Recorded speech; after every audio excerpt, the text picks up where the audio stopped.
Last class में हमने cell division के बारे में बात की थी। सेल डिवीजन के अंदर हमने इंटरफेज के बारे में बात की थी, याद हो तो आपको। उस इंटरफेज को हमने बच्चों 3 सब फेजेस के अंदर डिवाइड किया था। और 3 सब फेजेस कौन कौन से थे? G1, S, G2। इंटरफेज को ओल्ड साइंटिस्टों के अकॉर्डिंग हमने बोला था रेस्टिंग फेज। क्या बोला था? Resting phase. इंटरफेज को न्यू साइंटिस्टों के अकॉर्डिंग हमने बोला था मोस्ट एक्टिव फेज। फिर हम बच्चों आगे बात करते तो एम फेज। एम फेज को बोला जाता है most dramatic phase. Most dramatic phase क्यों बोला जाता है? उसके पीछे रीजन, वहां पर बहुत सारे ड्रामे होते हैं। ड्रामे क्या? सबसे पहले बच्चे क्रोमेटिन से क्रोमोजोम बनाएंगे। उन क्रोमोजोम को फिर सेल और सेल के इक्वेटर पे अरेंज करेंगे। इक्वेटर पे अरेंज करके फिर इन क्रोमोजोम के सेंट्रोमियर में कट लगाएंगे। कट लगा के फिर इन क्रोमोजोम को अपोजिट पोल पे मूव करवाएंगे। मूव करवा के फिर उनका कर दिया जाएगा डीकंडेंसेशन। ये बहुत सारे ड्रामे हो रहे हैं यहाँ पे, इसलिए इसको बोल दिया गया है मोस्ट ड्रामेटिक फेज। तो most dramatic phase of the cell cycle क्या है बच्चे? M phase. जब हम एम फेज की बात करें तो 2 फेजेस के अंदर कंप्लीट हो रहा था। पहला था कैरियोकाइनेसिस और दूसरा था साइटोकाइनेसिस। कैरियोकाइनेसिस बच्चों 4 फेजेस के अंदर कंप्लीट होता है। Prophase, metaphase, anaphase, telophase. Prophase है वो लॉन्गेस्ट फेज था और एनाफेज था वो शॉर्टेस्ट फेज था। उसके बाद में हमने प्रोफेज के बारे में बात की। प्रोफेज को हमने 2 फेजेस के अंदर डिवाइड कर दिया था। एक अर्ली प्रोफेज तो दूसरा लेट प्रोफेज। अर्ली प्रोफेज के अंदर क्रोमेटिनस क्रोमेटिन का अनटेंगल्ड होती है, यानी क्रोमेटिन जो फाइबर होते हैं वो क्या होते हैं? अनटेंगल्ड, यानी जो उलझे हुए रहते हैं उनको क्या किया जाता है? सुलझाया जाता है। जब बच्चों ये क्रोमेटिन फाइबर अनटेंगल्ड होंगे तो फिर क्रोमेटिन फाइबर का किया जाएगा कंडेंसेशन। तो क्रोमेटिन का कंडेंसेशन स्टार्ट कहां होता है? Early prophase. समझ में तो आ रहा है? इसके अलावा सेंट्रियोल, उन सेंट्रियोल को अपोजिट पोल पे मूव करवाया जाता है। तो वो भी कहां स्टार्ट किया जाता है बच्चे? सेंट्रियोल को अपोजिट पोल पे मूव करवाना अर्ली प्रोफेज। जब हम आगे जाते हैं तो आता है लेट प्रोफेज। लेट प्रोफेज के अंदर ईआर गोल्जी बॉडी हो जाता है डिसअपियर। और ईआर और गोल्जी बॉडी के मटेरियल को हम बच्चों स्मॉल स्मॉल वेसाइकल्स के अंदर पैक कर देते हैं। कहने का मतलब जब भी डिसअपियर होंगे किसमें पैक करेंगे उसके मटेरियल को? स्मॉल वेसाइकल्स के अंदर। न्यूक्लियोलस से वो भी डिसअपियर हो जाता है और न्यूक्लियोलस के रीजन के ऊपर, न्यूक्लियोलस से उस न्यूक्लियोलस रीजन के ऊपर आप लोगों को नजर आता है एक दूसरा रीजन जिसको बोला जाता है बच्चे न्यूक्लियोलर ऑर्गेनाइजर रीजन। क्या बोला जाता है? Nucleolar organizer region. Screen black नजर आ रही है क्या? एक स्टूडेंट बोल रहा है स्क्रीन ब्लैक हो रही है, मेरे को तो व्हाइट नजर आ रही है। ब्लैक जिसके भी नजर आ रही है वो अपने नेटवर्क को चेक करें। जब बच्चों और देखेंगे तो आगे न्यूक्लियर मेम्ब्रेन है और न्यूक्लियर मेम्ब्रेन भी ब्रेक होना स्टार्ट हो जाती है। और वो भी न्यूक्लियर मेम्ब्रेन ब्रेक होना स्टार्ट होगी तो कहां होगी? Late prophase. और आगे जाएंगे तो नेक्स्ट उसके अंदर लेट प्रोफेज के अंदर ही देखने को मिलेंगे स्पिंडल फाइबर का फॉर्मेशन हो जाता है स्टार्ट। जब स्पिंडल फाइबर फॉर्म होने स्टार्ट होते हैं तो बोला जाता है initiation of assembly of mitotic spindle. इसके अलावा यहां पर आप लोगों को देखने को मिलेंगे एस्टर। एस्टर देखने को मिल रहा है तो एस्टर के अंदर क्या आता है? Centriole and aster rays. Yes or no? और ये एस्टर किसके अंदर फॉर्म होते हैं? एनिमल सेल में। बच्चों प्लांट सेल के अंदर एस्टर नहीं होते हैं। तो प्लांट सेल डिवीजन को बोला जाता है एनेस्ट्रल डिवीजन और एनिमल्स के डिवीजन को बोला जाता है एस्ट्रल डिवीजन या फिर एम्फी एस्ट्रल डिवीजन। ठीक है, यहां तक बात हुई थी शायद। आगे और आगे बात कर रहे हैं किसके बारे में? मेटाफेज।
समझिए आगे।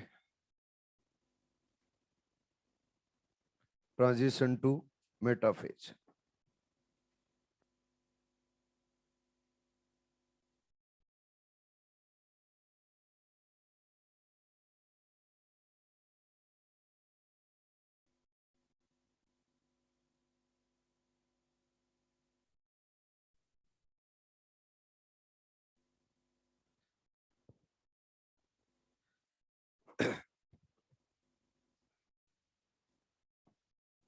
बच्चे, लेट प्रोफेज के बाद में नेक्स्ट जो फेज आता है वो आता है अर्ली मेटाफेज। इस अर्ली मेटाफेज को नाम दिया जाता है transition to metaphase. Late prophase के अंदर न्यूक्लियर मेम्ब्रेन ब्रेक होना स्टार्ट होगी। तो जब ट्रांजिशन टू मेटाफेज में पहुंचेगी सेल तो न्यूक्लियर मेम्ब्रेन कंप्लीटली डिसइंटीग्रेट हो जाएगी। जब बच्चों ट्रांजिशन टू मेटाफेज के अंदर न्यूक्लियर मेम्ब्रेन कंप्लीटली डिसइंटीग्रेट हो जाएगी तो हम बोलेंगे कि ट्रांजिशन टू मेटाफेज के अंदर न्यूक्लियोप्लाज्म और साइटोप्लाज्म हो जाएगा मिक्स। जब न्यूक्लियोप्लाज्म और साइटोप्लाज्म मिक्स हो जाएगा तो न्यूक्लियोप्लाज्म में जो प्रेजेंट क्रोमोसोम थे वो क्रोमोसोम साइटोप्लाज्म के अंदर स्कैटर्ड हो जाएंगे, यानी पूरे के पूरे साइटोप्लाज्म में फैल जाएंगे। जब पूरे साइटोप्लाज्म के अंदर क्रोमोसोम स्कैटर्ड है तो जहां पे बच्चों क्रोमोसोम है वहीं पे उनके काइनेटोकोर पे स्पिंडल फाइबर अटैच हो जाता है। तो ट्रांजिशन टू मेटाफेज के अंदर क्रोमोसोम काइनेटोकोर पे स्पिंडल फाइबर अटैच किए जाते हैं। जहां पे क्रोमोसोम पड़ा है वहीं पे उस क्रोमोसोम के काइनेटोकोर पे क्या अटैच हो जाएंगे, स्पिंडल फाइबर। और क्रोमोसोम है, उस क्रोमोसोम के जो काइनेटोकोर है वो काइनेटोकोर इस पोल पे अटैच रहेंगे। यानी अगर क्रोमोसोम में 2 काइनेटोकोर है तो एक काइनेटोकोर इस पोल पे अटैच रहेगा और दूसरा काइनेटोकोर इससे अपोजिट पोल पे अटैच रहेगा। तो ट्रांजिशन टू मेटाफेज के अंदर आप लोगों को कौन कौन से इवेंट्स ध्यान रखने हैं, याद रखने। पहला event, chromosome scattered into cytoplasm. Second, spindle fibre attached on chromosome kinetochore. ये दोनों इवेंट आपको ट्रांजिशन टू मेटाफेज के लिए याद रखने। जब आगे जाएंगे तो आएगा बच्चे मिड मेटाफेज, जिसको हम मेटाफेज ही बोल रहे हैं। मिड मेटाफेज के बारे में बात करने से पहले हम थोड़ा सा आगे चलते हैं और बात करते हैं एनाफेज के बारे में। एनाफेज के अंदर हमने पहले ही बोल रखा है कि सेंट्रोमियर का डिवीजन किया जाएगा। अगर बच्चों सेंट्रोमियर का डिवीजन करना है और तो करना है सभी क्रोमोसोम के सेंट्रोमियर का डिवीजन, किसी एक क्रोमोसोम के सेंट्रोमियर का डिवीजन नहीं करना। अगर सारे क्रोमोसोम ऐसे साइटोप्लाज्म में स्कैटर्ड पड़े रहेंगे तो क्या कंफर्म हम 101% बोल सकते हैं कि सभी क्रोमोसोम के सेंट्रोमियर का डिवीजन हो पाएगा? नहीं, ऐसा नहीं बोल सकते। यानी हो सकता है अगर स्कैटर्ड मैनर में हो तो सभी क्रोमोसोम के सेंट्रोमियर का डिवीजन नहीं हो, कुछ क्रोमोसोम के सेंट्रोमियर डिवाइड नहीं हो तो फिर डिवीजन भी प्रॉपर नहीं हो पाएगा। तो फिर सभी क्रोमोसोम के सेंट्रोमियर में डिवीजन करने के लिए क्या किया जाए? सभी क्रोमोसोम को एक साथ एक लाइन में अरेंज किया जाए और एक साथ में अरेंज करने के बाद में उनके सेंट्रोमियर में कट लगाया जाए। जब सेंट्रोमियर में कट लगाएंगे तो सभी क्रोमोसोम के सेंट्रोमियर में एक साथ कट लगेगा, तो फिर कोई भी क्रोमोसोम बचेगा नहीं जिसके सेंट्रोमियर में कट नहीं लगे। तो अगला स्टेप हमें क्या लेना है? सभी क्रोमोसोम को हमें सेल और सेल के मिड पे अरेंज करना है। जब सेल के मिड में अरेंज करना है तो सेल के मिड को बोला जाता है इक्वेटर। क्या बोला जाता है? इक्वेटर। तो ये सेल का क्या है बच्चे? इक्वेटर। अब इस इक्वेटर पे क्रोमोसोम को अरेंज करना है तो क्या करना है? ये जो क्रोमोसोम है इस क्रोमोसोम के अंदर हम देखेंगे तो एक स्पिंडल फाइबर बच्चों ये है और दूसरा स्पिंडल फाइबर ये है। ये स्पिंडल फाइबर है शॉर्ट तो दूसरा ये लॉन्ग। तो अगर इस क्रोमोसोम को मूव करवाते हुए हमें इक्वेटर तक ले जाना है तो क्या करना पड़ेगा? जो बच्चे लॉन्ग स्पिंडल फाइबर है इसको तो करना पड़ेगा शॉर्ट, और जो शॉर्ट है उसको बनाना पड़ेगा लॉन्ग। जब बच्चों लॉन्ग वाले को शॉर्ट बनाना है तो इसके अंदर से माइक्रोट्यूब्यूल्स को करना पड़ेगा रिमूव, और जो शॉर्ट वाला उसको लॉन्ग बनाना है तो इसके अंदर माइक्रोट्यूब्यूल्स को करना पड़ेगा ऐड। जब माइक्रोट्यूब्यूल्स को ऐड करके स्पिंडल फाइबर को फॉर्म करते हैं तो बोला जाता है पॉलीमराइजेशन। क्या बोला जाता है? पॉलीमराइजेशन। और अगर स्पिंडल फाइबर है, उन स्पिंडल फाइबर से माइक्रोट्यूब्यूल्स को हटाते हैं तो क्या बोला जाता है? डीपॉलीमराइजेशन। क्या बोला जाता है? डीपॉलीमराइजेशन। तो यहां पर एक स्पिंडल फाइबर का तो क्या करेंगे? पॉलीमराइजेशन, और दूसरे का क्या करेंगे? डीपॉलीमराइजेशन। समझ में तो आ रहा है? जब बच्चों जो लॉन्ग स्पिंडल फाइबर है वो शॉर्ट होगा, और जो शॉर्ट वाला लॉन्ग होगा, तो ये क्रोमोसोम क्या मूव करता हुआ इक्वेटर पे जाएगा। अरे हेलो। और जब इक्वेटर पे क्रोमोसोम पहुंच जाएगा तो फिर बच्चे शॉर्टनिंग एंड एडिंग कर देंगे हम स्टॉप। जब बच्चों हम माइक्रोट्यूब्यूल्स और माइक्रोट्यूब्यूल्स का रिमूवल और एडिशन अगर बंद कर देंगे तो फिर ये क्रोमोसोम मिड पे जाके रुक जाएगा। जब ये क्रोमोसोम मिड पे जाके रुक जाएंगे तो सेल और सेल के मिड में बच्चों इक्वेटर के ऊपर बन जाएगी एक प्लेट। ये प्लेट बन रही है मेटाफेज में, इसलिए इस प्लेट को नाम दे दिया जाता है मेटाफेजिक प्लेट। क्या बोला जाता है? Metaphasic plate. तो बताइए मेटाफेजिक प्लेट का फॉर्मेशन कहां पे हो रहा है? क्या मेटाफेज में? ये प्लेट बच्चों इक्वेटर पे बन रही है, इसलिए इसको क्या बोल दिया जाता है? Equatorial plate. क्या बोल दिया जाता है? Equatorial plate. जब बच्चों इक्वेटोरियल प्लेटफॉर्म की मेटाफेज के अंदर, तो क्रोमोजोम क्रोमोजोम को मूव करके क्या इक्वेटर पे लाए? अरे बोलो। और इक्वेटर पे लाके उनको क्या किया है? अरेंज। तभी क्या मेटाफेजिक और इक्वेटोरियल प्लेट बनी है। तो क्रोमोजोम अरेंज ऑन इक्वेटर कब होते हैं? Metaphase. Chromosome arrange on equator कब? मेटाफेज। मेटाफेजिक और इक्वेटोरियल प्लेट फॉर्मेशन कब? मेटाफेज। अरे क्लियर? आगे नेक्स्ट स्टेप में आता है बच्चे लेट मेटाफेज। लेट मेटाफेज में जाते जाते क्रोमोजोमन क्रोमोजोमल मटेरियल का कंप्लीट कंडेंसेशन हो जाता है। जब क्रोमोजोमल मटेरियल का कंप्लीट कंडेंसेशन हो जाता है तो क्लियर कट क्या क्रोमोजोम विजिबल होगा।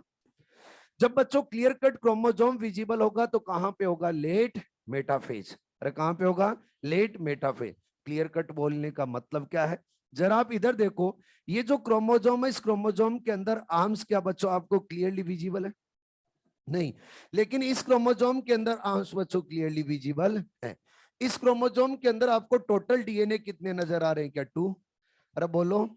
2 डीएनए तभी हम बोलेंगे कितने क्रोमेटिड वाला क्रोमोजोम है? 2 क्रोमेटिड वाला।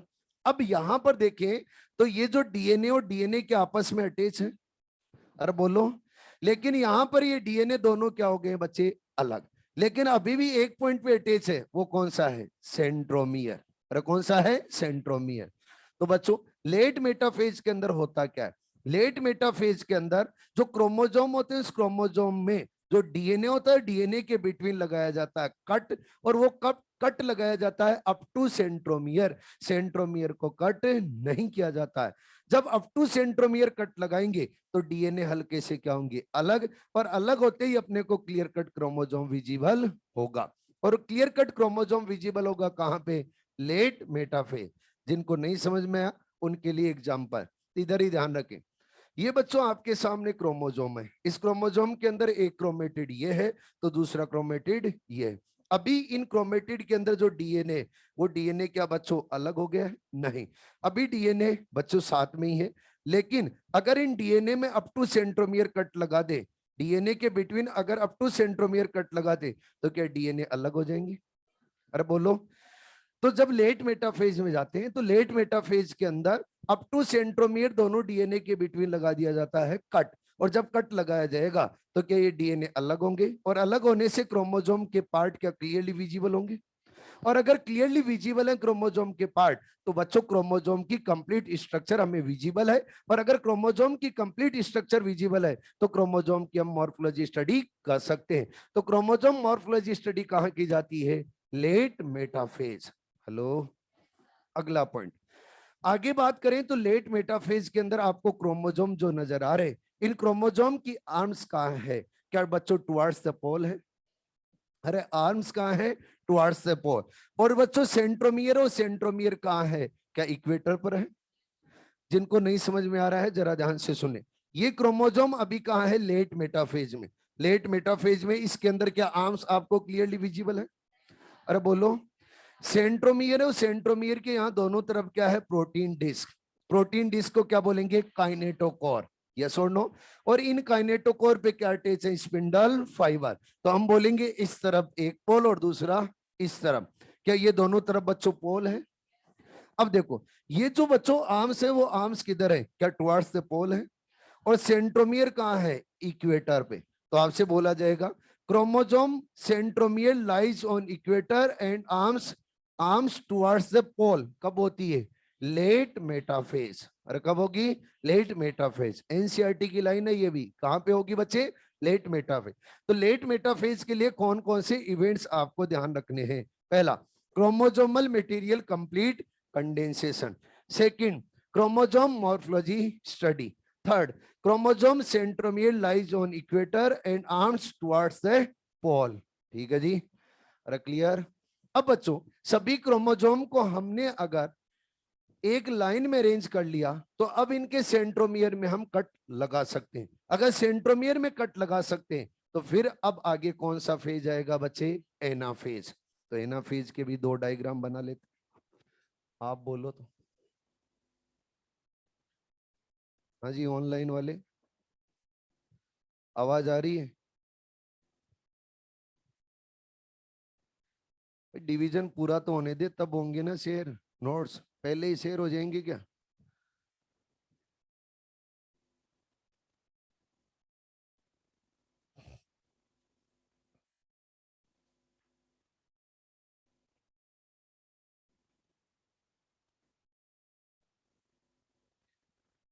सब कुछ पढ़ा दूंगा, चेक पॉइंट, आप टेंशन मत लो, जो पढ़ाया जा रहा वो पढ़ो आप। जिस दिन कंप्लीट हो जाए सेल डिवीजन और कुछ बच जाए तब बताना मेरे को।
समझिए,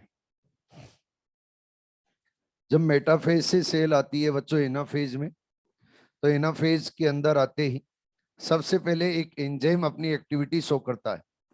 उस एंजाइम का नाम है सेपरेज एंजाइम। सेपरेज एंजाइम जितने भी क्रोमोसोम बच्चों एक लाइन में खड़े हैं, उन एंजाइम वो एंजाइम सभी क्रोमोसोम के सेंट्रोमियर में लगा देता है कट।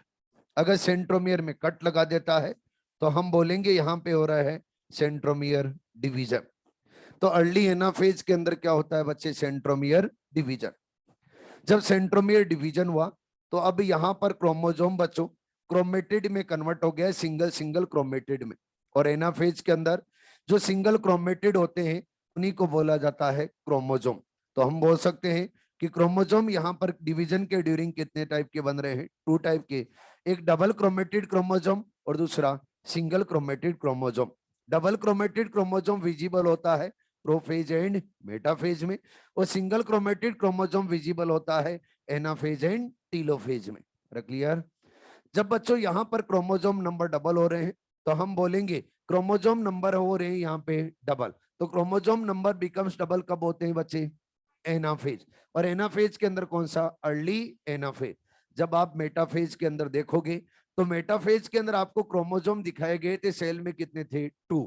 लेकिन वो क्रोमोसोम कैसे थे, डबल क्रोमेटिड या single, double chromatid, yes or no. लेकिन यहाँ पे क्रोमोसोम कैसे बचे, सिंगल क्रोमेटिड। मेटाफेज के अंदर हम माने कि सेल की प्लॉइडी 2n थी, 2 क्रोमोसोम रखने वाली सेल की प्लॉइडी क्या थी, 2n। तो यहाँ पर बच्चों 4 क्रोमोसोम रखने वाली की होगी तो क्या बोला जाएगा, 4n। तो सेल प्लॉइडी बिकम्स डबल कब होती है, एनाफेज। और एनाफेज में कौन सा, अर्ली एनाफेज। क्लियर? जब और देखें तो बच्चे यहां पर डिवीजन हो रहा है सेंट्रोमियर का, और जब सेंट्रोमियर का डिवीजन हो रहा है तो क्या क्रोमेटिड्स का सेपरेशन होगा। क्रोमेटिड्स, उन क्रोमेटिड्स को बच्चे अपोजिट पोल पे मूव करवाया जाएगा, और इन्हीं क्रोमेटिड्स को क्या बोला जाता है, क्रोमोसोम। क्या बोला जाता है, क्रोमोसोम। तो याद रखना है क्रोमेटिड सेपरेशन या फिर बोले क्रोमोसोम सेपरेशन तो कहां पे, अर्ली एनाफेज। बच्चों सिंगल क्रोमोसोम के जो क्रोमेटिड्स होते हैं क्या उनको सिस्टर क्रोमेटिड बोलते हैं। ये जो क्रोमोसोम है, इस क्रोमोसोम के दोनों क्रोमेटिड है कैसे है, सिस्टर। मानना है कि एक क्रोमोसोम यहाँ पर और है, उसके अंदर भी क्रोमेटिड है। ये बच्चों क्रोमोसोम का क्रोमेटिड और उसका क्रोमेटिड के साथ सिस्टर या नॉन सिस्टर, नॉन सिस्टर। ये तो पढ़ रखा है ना आपने। तो यहाँ पर सिस्टर क्रोमेटिड का भी क्या हो रहा है, सेपरेशन। तो याद रखना है सिस्टर क्रोमेटिड का सेपरेशन कहाँ होता है, अर्ली एनाफेज। तो अर्ली एनाफेज के रिगार्डिंग कौन कौन से इवेंट्स आपको याद रखने, फर्स्ट सेंट्रोमियर डिवीजन। फर्स्ट कौन सा है, centromere division. Second chromosome number becomes double, each chromosome has single chromatid. अरे समझ में तो आ रहा है क्या। नेक्स्ट नेक्स्ट आप लोगों को याद रखना है sister chromatid separation, chromatid separation, chromosome separation, cell ploidy becomes double. Clear? जब बच्चों अर्ली एनाफेज से जाएंगे तो आगे क्या आएगा, लेट एनाफेज। लेट एनाफेज के अंदर क्या होता है, लेट एनाफेज के अंदर क्रोमोसोम एंड क्रोमोसोम को अपोजिट पोल पे मूव करवाया जाता है। क्यों करवाया जाता है, उसके पीछे रीजन। अगर बच्चों सेंटर में ही क्रोमोसोम को रखेंगे तो फिर आगे जाके हम साइटोकाइनेसिस करवाएंगे, यानी साइटोप्लाज्म का डिवीजन करवाएंगे, और इस सेल को 2 पार्ट के अंदर डिवाइड करना है और इक्वली 2 पार्ट में डिवाइड करना है। तो सेंटर से ही बच्चों एक से कितनी सेल बनाएंगे, 2। अगर आपने क्रोमोसोम को सेंटर में ही रखा तो क्या 1 से 2 सेल बना पाएंगे, नहीं। तो इन क्रोमोसोम को हमें सेंटर से बच्चे हटाना पड़ेगा, और हटाना पड़ेगा तो कहां ले जाएंगे, अपोजिट पोल पे। अब अपोजिट पोल पे ले जाते हैं तो कौन हेल्प करते हैं, स्पिंडल फाइबर। जब यहां पर स्पिंडल फाइबर देखोगे तो बच्चों 3 टाइप के स्पिंडल फाइबर देखने को मिलेंगे। कितने टाइप के, 3 टाइप के। वो 3 टाइप के स्पिंडल फाइबर कौन कौन से हैं। एक स्पिंडल फाइबर तो आप लोगों को मिलेगा बच्चे पोल टू पोल, यानी सेंट्रियोल टू सेंट्रियोल। जो centriole to centriole spindle fibre नजर आ रहा है, ये centriole to centriole spindle fibre है। इसको नाम दिया जाता है बच्चे कंटिन्यूअस। क्या बोला जाता है, कंटिन्यूअस फाइबर।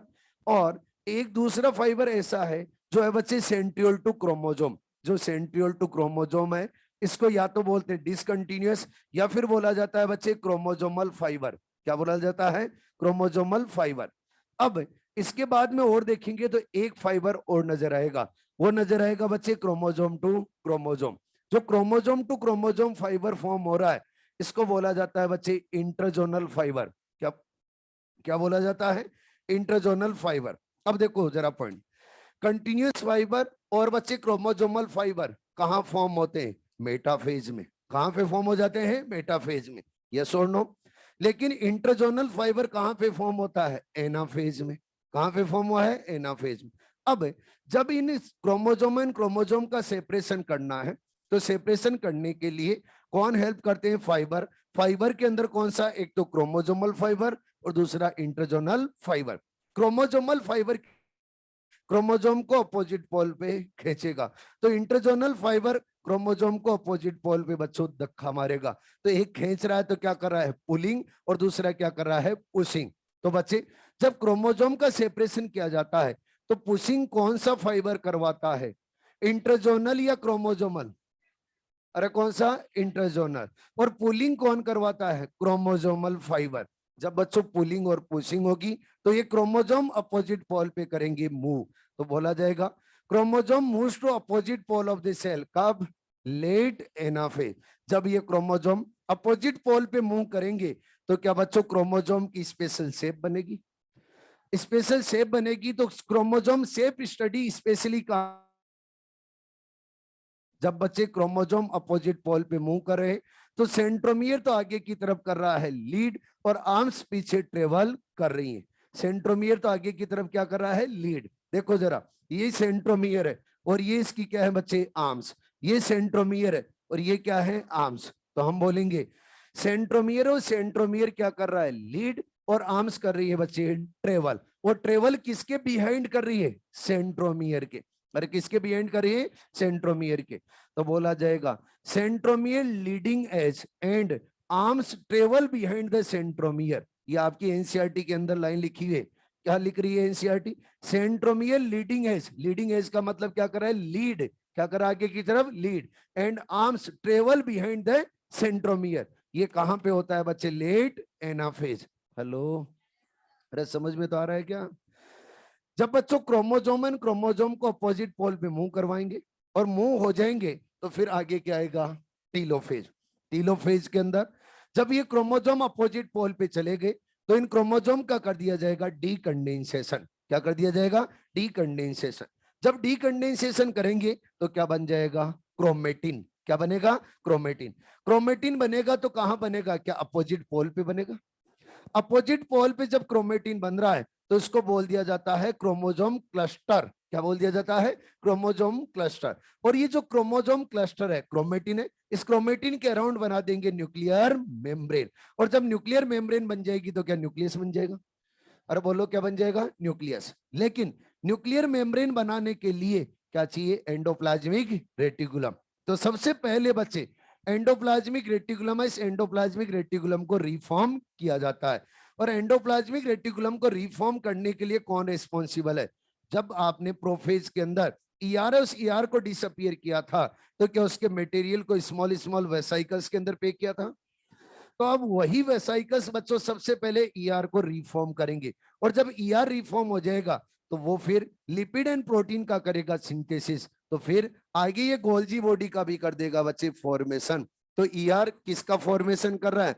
गोल्जी बॉडी का। फिर बच्चों यही ईआर न्यूक्लियर मेम्ब्रेन को भी रिफॉर्म कर देता है। और जब न्यूक्लियर मेम्ब्रेन रिफॉर्म हो जाएगी तो न्यूक्लियस भी बन के हो जाएगा तैयार। अब आप मुझे बताइए ड्यूरिंग टीलोफेज गोल्जी उस गोल्जी बॉडी का फॉर्मेशन कौन करता है? ईआर। न्यूक्लियर मेम्ब्रेन का फॉर्मेशन कौन करता है? ईआर। जब आपने बच्चे प्रोफेज के अंदर कंडेंसेशन स्टार्ट किया था तो क्या वहां पर क्रोमोजोमस क्रोमोजोम के ऊपर एक स्पेरिकल रीजन था, उसको क्या आप लोग बोल रहे थे? न्यूक्लियोलस। वो न्यूक्लियोलस डिसअपियर हो रहा था और न्यूक्लियोलस के प्लेस के ऊपर बन रहा था एनओआर। यही एनओआर यहाँ टीलोफेज में आके बच्चे रिफॉर्म कर देता है न्यूक्लियोलस को। तो न्यूक्लियोलस को रिफॉर्म करने के लिए रिस्पॉन्सिबल कौन होता है? एनओआर। ठीक है जी।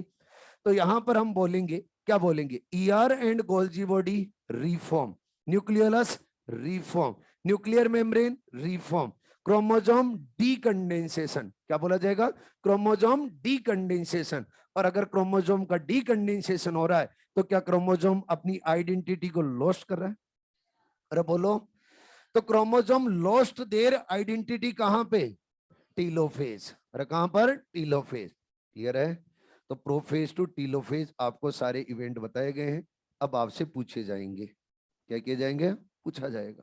ऑनलाइन वाले भी आंसर देंगे, ऑफलाइन वाले तो देंगे देंगे, नहीं देंगे तो ठीक नहीं होगा। फिर तैयार हो? सुनिए फिर। Centromere division. सेंट्रोमियर डिवीजन कहां पर होगा? आप तो एनाफेज टीलोफेज ऐसे ही बता दो, मैं बता दूंगा फिर कहां पे होगा। आप तो ये बताओ एनाफेज टीलोफेज मेटाफेज या प्रोफेज। सेंट्रोमियर डिवीजन कहां? एनाफेज। और एनाफेज में भी कहां होगा? Early anaphase. ठीक है। अगला, centriole moves to opposite pole of the cell.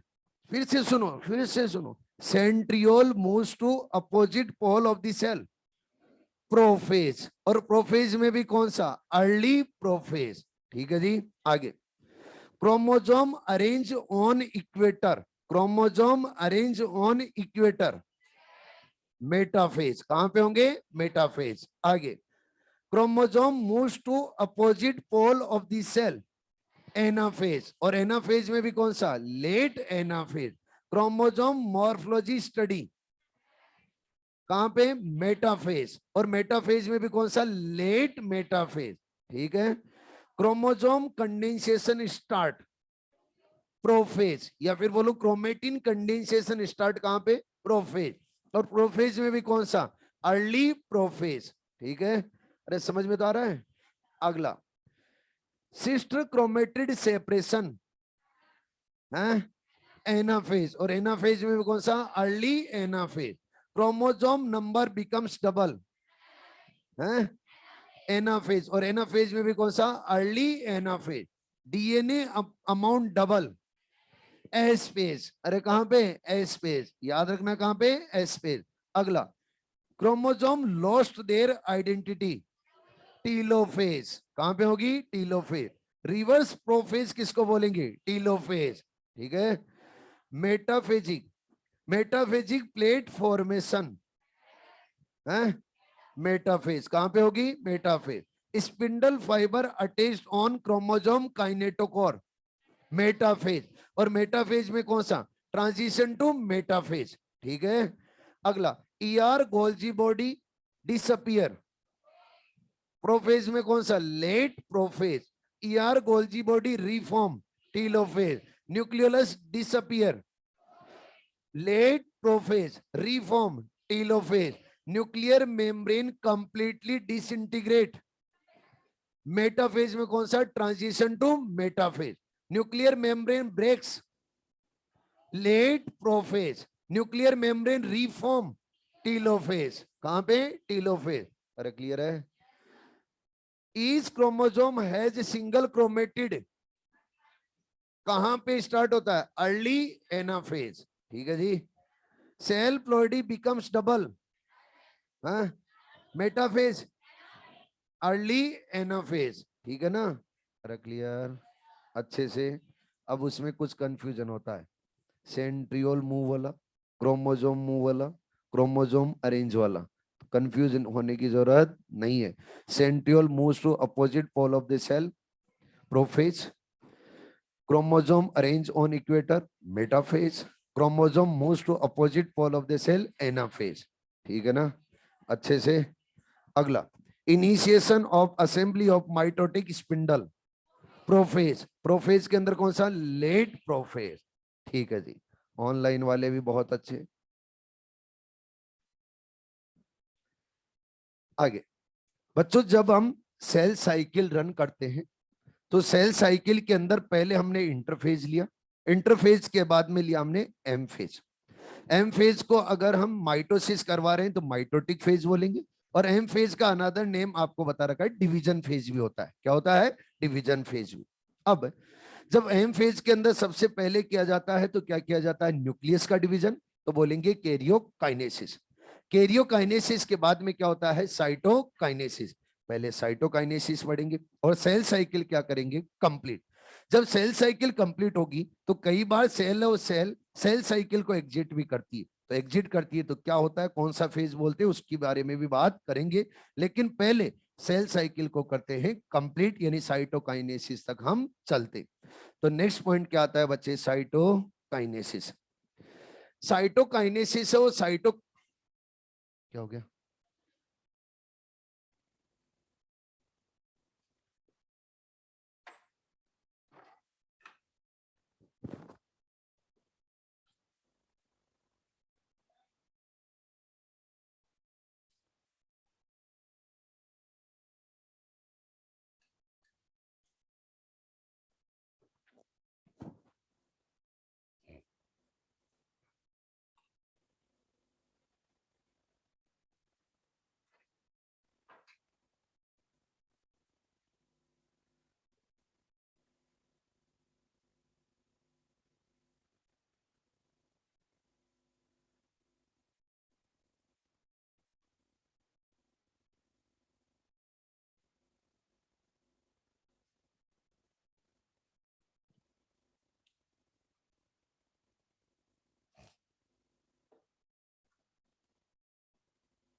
Cytokinesis start from late anaphase. बच्चों साइटोकाइनेसिस साइटोप्लाज्म का डिवीजन। साइटोकाइनेसिस स्टार्ट हो जाता है लेट एनाफेज से, और जब टीलोफेज कंप्लीट होता है तो लगभग उसके साथ में ही साइटोकाइनेसिस भी कंप्लीट हो जाता है। कहने का मतलब ये हुआ कि लेट एनाफेज से साइटोकाइनेसिस एंड कैरियोकाइनेसिस साथ में ही चलता है, और जब कैरियोकाइनेसिस कंप्लीट होता है तो साइटोकाइनेसिस भी कंप्लीट हो जाता है। लेकिन बोलने के लिए बोला जाता है कि पहले कैरियोकाइनेसिस और बाद में साइटोकाइनेसिस। तो याद रखना है साइटोकाइनेसिस स्टार्ट कहां से होता है, लेट एनाफेज से। ठीक है जी। अब साइटोकाइनेसिस बच्चों प्लांट्स और एनिमल्स के अंदर डिफरेंट डिफरेंट मेथड से होता है। जब एनिमल्स की बात करें तो एनिमल्स के अंदर होता है फर्रो फॉर्मेशन से। किससे होता है बच्चे, फर्रो फॉर्मेशन से। फर्रो फॉर्मेशन से होगा, लेकिन बच्चों प्लांट्स है, उन प्लांट्स के अंदर होगा तो होगा बच्चों सेल प्लेट मेथड से। कौन से होगा, सेल प्लेट मेथड से। दोनों के अंदर क्या डिफरेंस रहेगा उसके बारे में बात करेंगे। सबसे पहले हम फर्रो फॉर्मेशन के बारे में बात करें, यानी एनिमल्स और एनिमल्स के अंदर फर्रो फॉर्मेशन से होता है। मैंने बच्चों आपके सामने लेट एनाफेज की सेल ली है।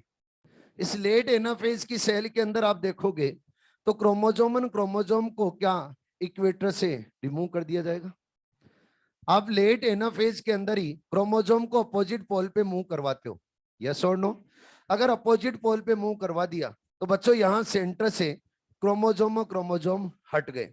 अगर हट गए तो फिर आगे क्या होगा, इस सेल और सेल के मिड में बच्चों बनाएंगे फर्रो, और फर्रो बना के एक सेल से कितनी सेल बना देंगे, 2। तो क्या हो जाएगा बच्चे, साइटोकाइनेसिस।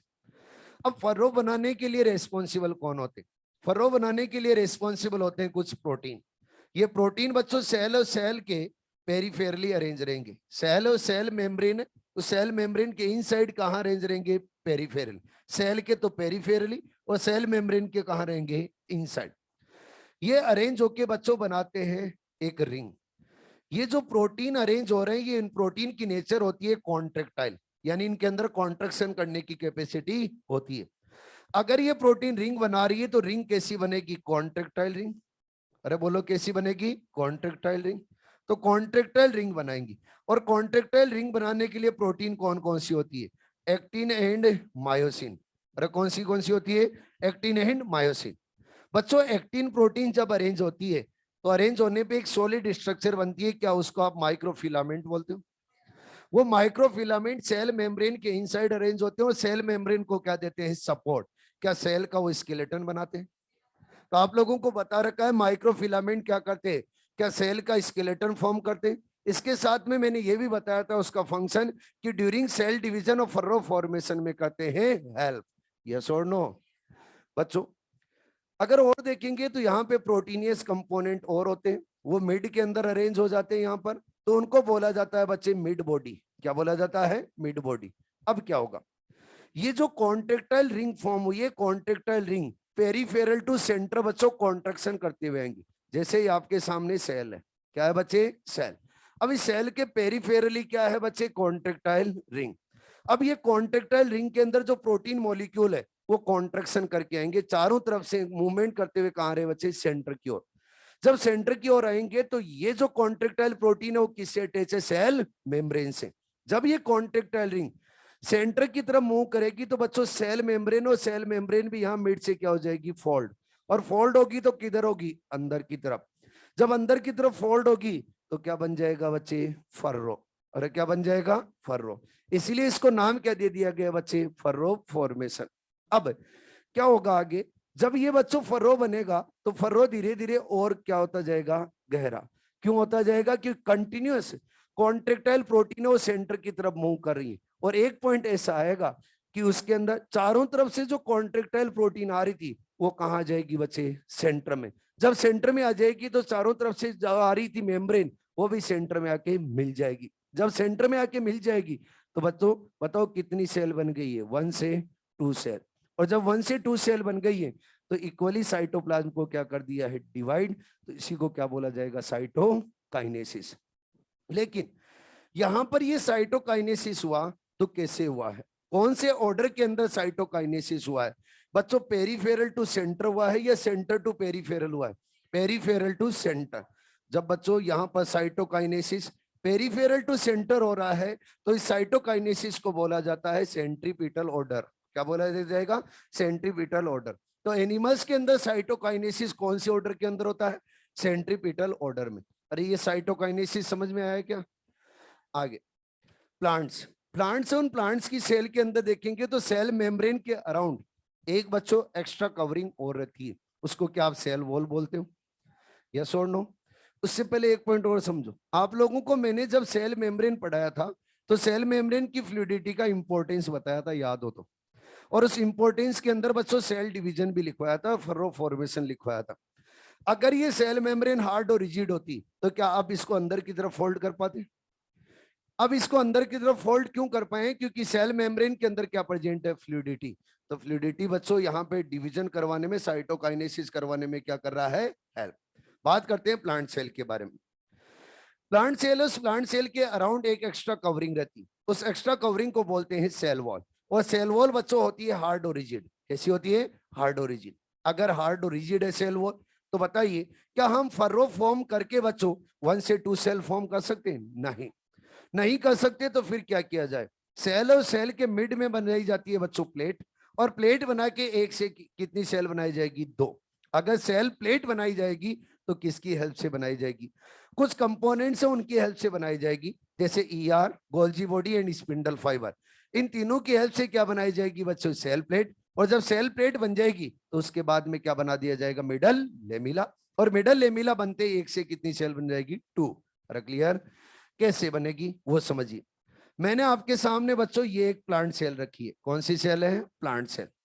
इस प्लांट सेल के सेंटर में यहां मिड के अंदर ईआर, उस ईआर के फ्रेगमेंट आते हैं। क्या आते हैं बच्चे, ईआर के फ्रेगमेंट। ये मैंने क्या बताया है, ईआर फ्रेगमेंट। ईआर फ्रेगमेंट आता है और ईआर फ्रेगमेंट अरेंज होता है। साथ में ही बच्चों यहां पर अरेंज होते हैं गोल्जी वेसाइकल्स। क्या आते हैं बच्चे, गोल्जी वेसाइकल। गोल्जी बॉडी, इस गोल्जी बॉडी के अंदर हम कंपोनेंट देखेंगे तो क्या वेसाइकल्स भी होते हैं, अरे बोलो, वो आएंगे यहाँ पर। और क्या आएंगे, और बच्चों यहां पर आके अरेंज होते हैं स्पिंडल फ्रेगमेंट, यानी स्पिंडल फाइबर, स्पिंडल फाइबर के जो फ्रेगमेंट है वो फ्रेगमेंट यहां पर आके अरेंज होंगे। और जब ये तीनों अरेंज होंगे तो एक क्या बन गया है, कॉम्प्लेक्स। इस कॉम्प्लेक्स को बोला जाता है बच्चे फ्रेगमोप्लास्ट। क्या बोला जाता है, फ्रेगमोप्लास्ट। फ्रेगमोप्लास्ट, फ्रेगमोप्लास्ट फॉर्म किसने किया है, क्या ER fragment, Golgi vesicle and spindle fragment ने, अरे बोलो।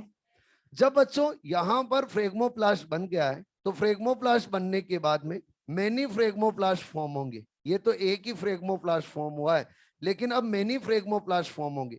और जब मेनी फ्रेगमोप्लास्ट फॉर्म होंगे तो सेल और सेल के मिड में क्या बन जाएगी बच्चों, प्लेट। क्या बन जाएगी, प्लेट। जब सेल के मिड में प्लेट बन जाएगी तो इसको नाम दिया जाएगा बच्चे सेल प्लेट। अरे क्या बोला जाएगा, सेल प्लेट। लेकिन ये सेल प्लेट और सेल प्लेट कहां से कहां बन रही है, क्या सेंटर टू पेरीफेरी, या periphery to centre, centre to periphery.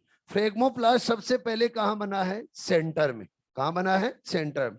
अब ये जो न्यू फ्रेगमोप्लास्ट बन रहे हैं वो कहां से कहां बन रहे हैं बच्चे? Centre to periphery. ये जो आपके सामने प्लेट नजर आ रही है, इस प्लेट को क्या नाम दे दिया जाता है? Cell plate. जब बच्चों सेल प्लेट बन जाएगी तो सेल प्लेट बनने के बाद में गोल्जी वेसाइकल्स और Golgi vesicles calcium and magnesium pectate का करते हैं सिंथेसिस। किसका सिंथेसिस करते हैं? कैल्शियम एंड मैग्नीशियम पेक्टेट का। जब ये कैल्शियम एंड मैग्नीशियम पेक्टेट का सिंथेसिस करेंगे तो बच्चे सेल और सेल के मिड में बन जाएगी मिडल लेमिला। यहां सेल के मिड में मिडल लेमिला बन गई। और अगर मिडल लेमिला बन गई तो अब बच्चों एक से कितनी सेल बन गई है? दो। ये एक से दो सेल बन गई है। अब मिडल लेमिला बनने के बाद में ये जो अलग अलग सेल बनी है, इन्होंने यहां पर क्या बना ली जाएगी बच्चे? Primary wall. ये प्राइमरी वॉल अपनी अपनी फॉर्म कर लेंगी और अपनी अपनी प्राइमरी वॉल फॉर्म कर लेगी तो एक से कितनी सेल बन गई है? टू। अब ये यहां पर लास्ट में क्या बना है? Middle lamella. सबसे पहले तो आप मुझे बताइए कि यहां पर जब भी सेल प्लेट मेथड से साइटोकाइनेसिस किया गया तो कौन से ऑर्डर के अंदर साइटोकाइनेसिस हो रहा है? सेंट्रीपिटल में या सेंट्रीफ्यूगल में? सेंट्रीफ्यूगल ऑर्डर में। क्यों? क्योंकि सेल प्लेट फॉर्म हो रही है, वो कहां से कहां हो रही है? Centre to periphery. तो प्लांट्स और प्लांट्स के अंदर साइटोकाइनेसिस कौन से ऑर्डर में होता है? सेंट्रीफ्यूगल। और एनिमल्स के अंदर कौन से ऑर्डर में? सेंट्रीपिटल। हेलो, आगे अगला बच्चों यहां पर क्वेश्चन पूछा जाता है और क्वेश्चन में ये बोला जाता है कि during cell plate formation, during cell plate formation cell plate और सेल प्लेट का प्रीकर्सर क्या है? प्रीकर्सर ऑफ सेल प्लेट क्या होगा? फ्रेगमोप्लास्ट। क्या होगा? फ्रेगमोप्लास्ट। सेल प्लेट बनाने के लिए सबसे पहले क्या बनाने पड़ेंगे बच्चे? फ्रेगमोप्लास्ट। नेक्स्ट क्वेश्चन आपसे पूछा जाएगा precursor of middle lamella. Middle lamella का प्रीकर्सर क्या होगा? Cell plate. बिना बच्चों सेल प्लेट बनाए बिना मिडल लेमिला फॉर्म नहीं होगी। तो प्रीकर्सर्स ऑफ मिडल लेमिला क्या होगा? Cell plate. और प्रीकर्सर्स ऑफ सेल प्लेट क्या होगा? फ्रेगमोप्लास्ट। अरे ठीक है।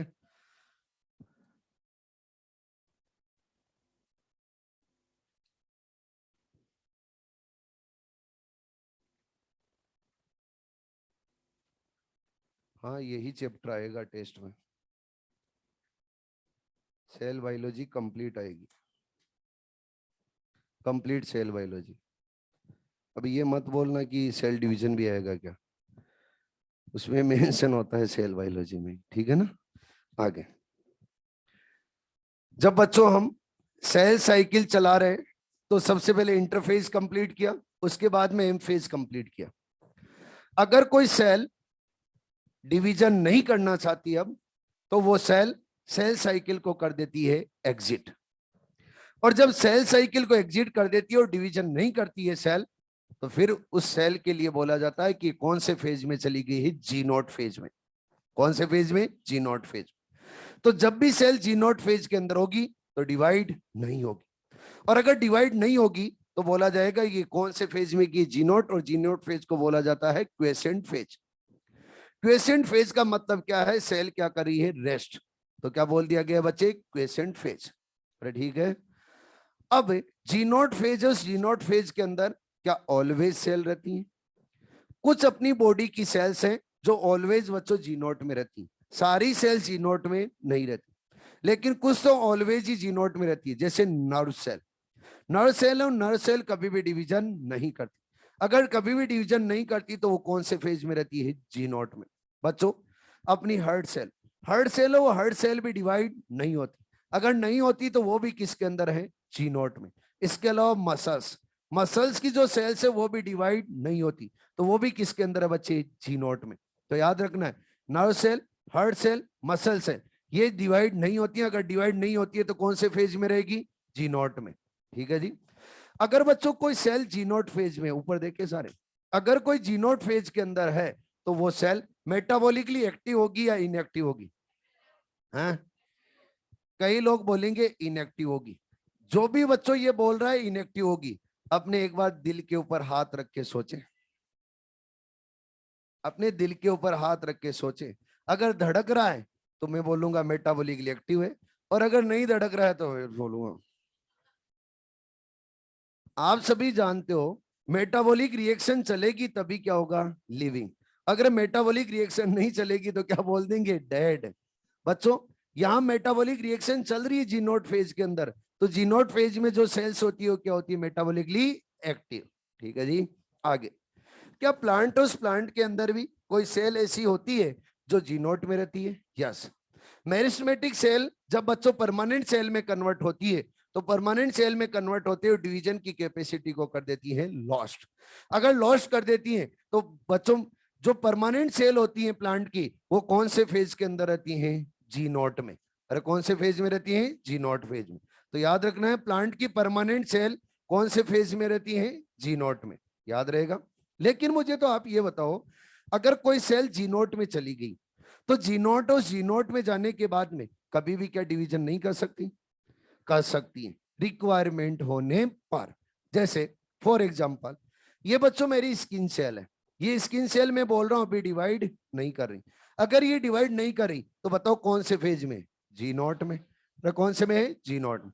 लेकिन यहां पर बच्चों इंजरी लग गई, और इंजरी होते ही स्टिमुलेशन मिलेगा सेल को, और जब स्टिमुलेशन मिलेगा तो जी नोट से सेल वापस कहां जाएगी, सेल साइकिल में। और जब सेल साइकिल में एंटर होगी जी नोट से वापस तो कहां पे होगी, जी1 में। अरे कहां पे, जी1 में। और जब भी बच्चों सेल साइकिल को एग्जिट करके जाएगी सेल जी नोट में, तब भी कहां से जाएगी, जी1 से।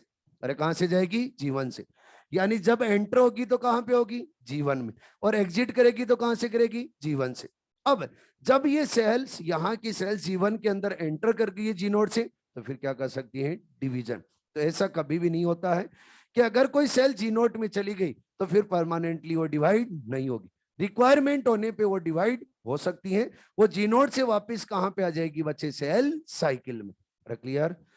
ऐसे ही बच्चों प्लांट और प्लांट की परमानेंट सेल के बारे में बात करें तो प्लांट की सारी परमानेंट सेल है वो ऐसा नहीं है कि कभी भी डिवाइड नहीं कर पाती।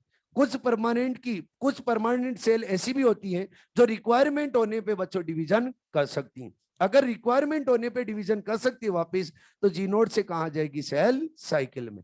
क्लियर? बच्चों 2019 में क्वेश्चन पूछा गया जी नोट फेज, और जी नोट फेज के लिए एक ऑप्शन आया सस्पेंडेड फेज, और सेकंड ऑप्शन आया एग्जिट फॉर्म ऑफ जीवन। एनसीईआरटी के अंदर तो एग्जिट फॉर्म ऑफ जीवन ही दे रखा है, तो हमने भी बोला एग्जिट फॉर्म ऑफ जीवन होगा, एलन ने भी बोला एग्जिट फॉर्म ऑफ जीवन होगा, लेकिन एनटीए ने नहीं माना, और एनटीए ने बोला कि सस्पेंडेड फॉर्म होगी। क्या होगी, सस्पेंडेड फॉर्म। तो जब भी आपको क्वेश्चन मिले ऐसा कि जी नोट फॉर्म क्या है, एग्जिट फॉर्म ऑफ जीवन, और दूसरा ऑप्शन मिले सस्पेंडेड फॉर्म, तो दोनों में से एक को प्रायोरिटी देनी है, तो किसको, सस्पेंडेड फॉर्म को। अरे ठीक है। फिर बच्चों 2020 के अंदर क्वेश्चन पूछा गया। 2020 के अंदर क्वेश्चन में बोला गया कि एक सेल है, वो सेल साइकिल को एग्जिट कर रही है, और एग्जिट कर रही है जीवन से। अगर जीवन से एग्जिट कर रही है तो वो कहां जा रही है, जी नोट में। अगर वो सेल कभी फ्यूचर के अंदर डिवीजन करना चाहती है तो कौन से फेज से एंटर करेगी, जीवन से। मेरा कौन से करेगी, जीवन से। अब देखो एनटीए वाले एक बार तो बोलते हैं कि एग्जिट फॉर्म ऑफ जीवन नहीं है, और दूसरी बार क्वेश्चन में लिख देते हैं कि एग्जिट फॉर्म ऑफ जीवन क्या है, जी नोट है। कुछ भी नहीं कर सकते उनका, जो उनको मानना होता है वही मानते हैं। कोर्ट में ले जाएंगे तो 5-6 साल पड़ा रहेगा कोर्ट में, जब तक लोगों की एमबीबीएस कंप्लीट हो जाएगी उसके बाद में फैसला आएगा। क्या मतलब है, कोई मतलब ही नहीं रहता है, मानते ही नहीं है, क्लेम करने के बाद में भी नहीं मानते। ये जी नोट वाला उस टाइम बहुत ज्यादा क्लेम किया था बच्चों ने, जो एलन के मैक्सिमम स्टूडेंट थे उन्होंने 2019 के अंदर इस क्वेश्चन को क्लेम किया था, और कईयों ने तुक्के से सही किया था, उनका हो गया था सस्पेंडेड। लेकिन मोस्टली का क्या हुआ था, एग्जिट फॉर्म ऑफ जीवन, क्योंकि हम भी यही बोलते थे। मैं झूठ नहीं बोल रहा हूं, मैं भी पहले क्या बोलता था, एग्जिट फॉर्म ऑफ जीवन, यही टिक करना है, यही टिक करना है, यही बोलते थे। लेकिन अब वो क्या बोल रहा हूं, सस्पेंडेड। टाइम के साथ चेंज भी होना जरूरी है, ठीक है ना।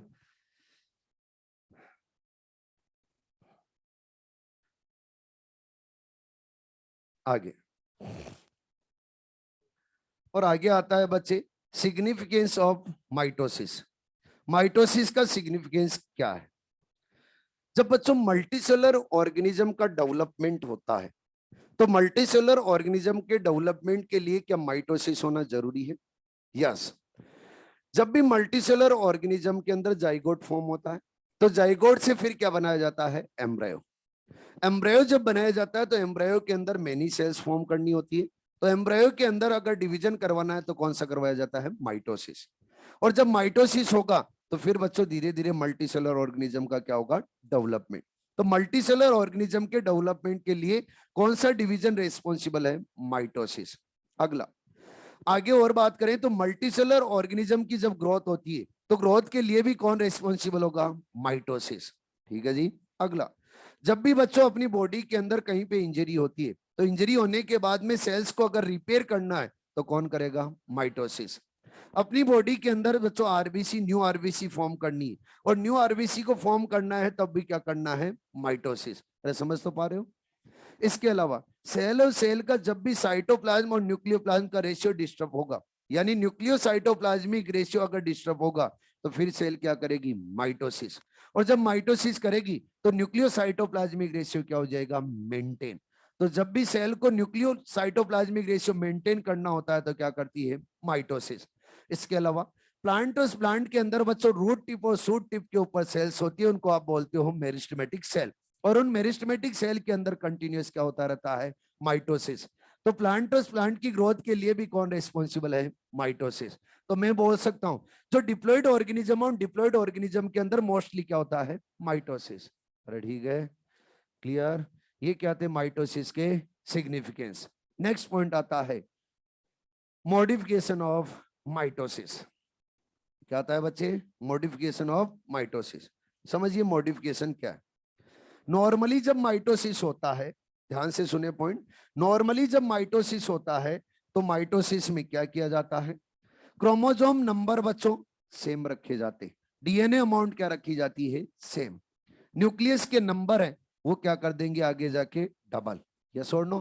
बाद में जब डबल होंगे तो कहां पे होंगे? एनाफेज में। जब टीलोफेज में होंगे तो क्या इक्वली डिवाइड कर देंगे? अरे बोलो।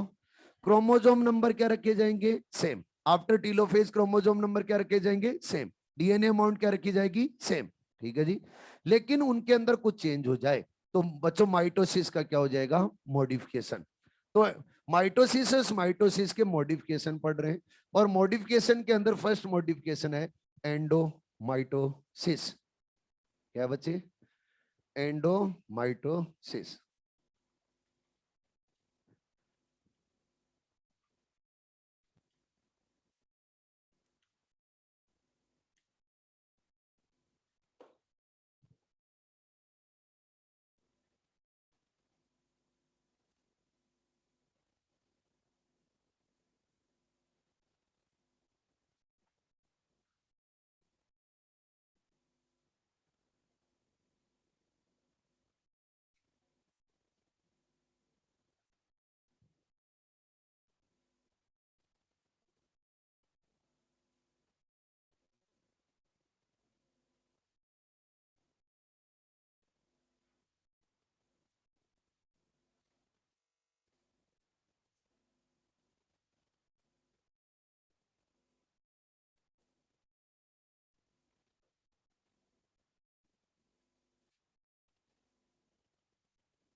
रात को सोते नहीं हो क्या? हैं? जुगनू बने रहते हो?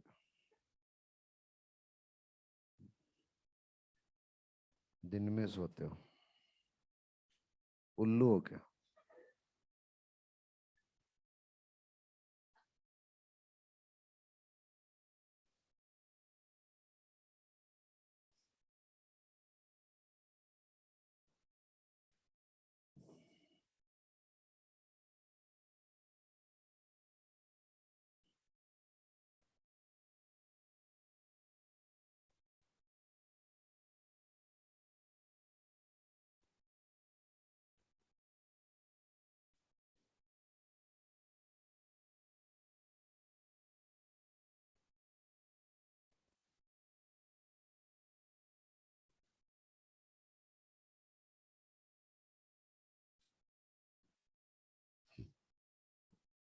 एंडोमाइटोसिस, एंडो का मतलब इनसाइड, माइटोसिस का मतलब माइटोसिस।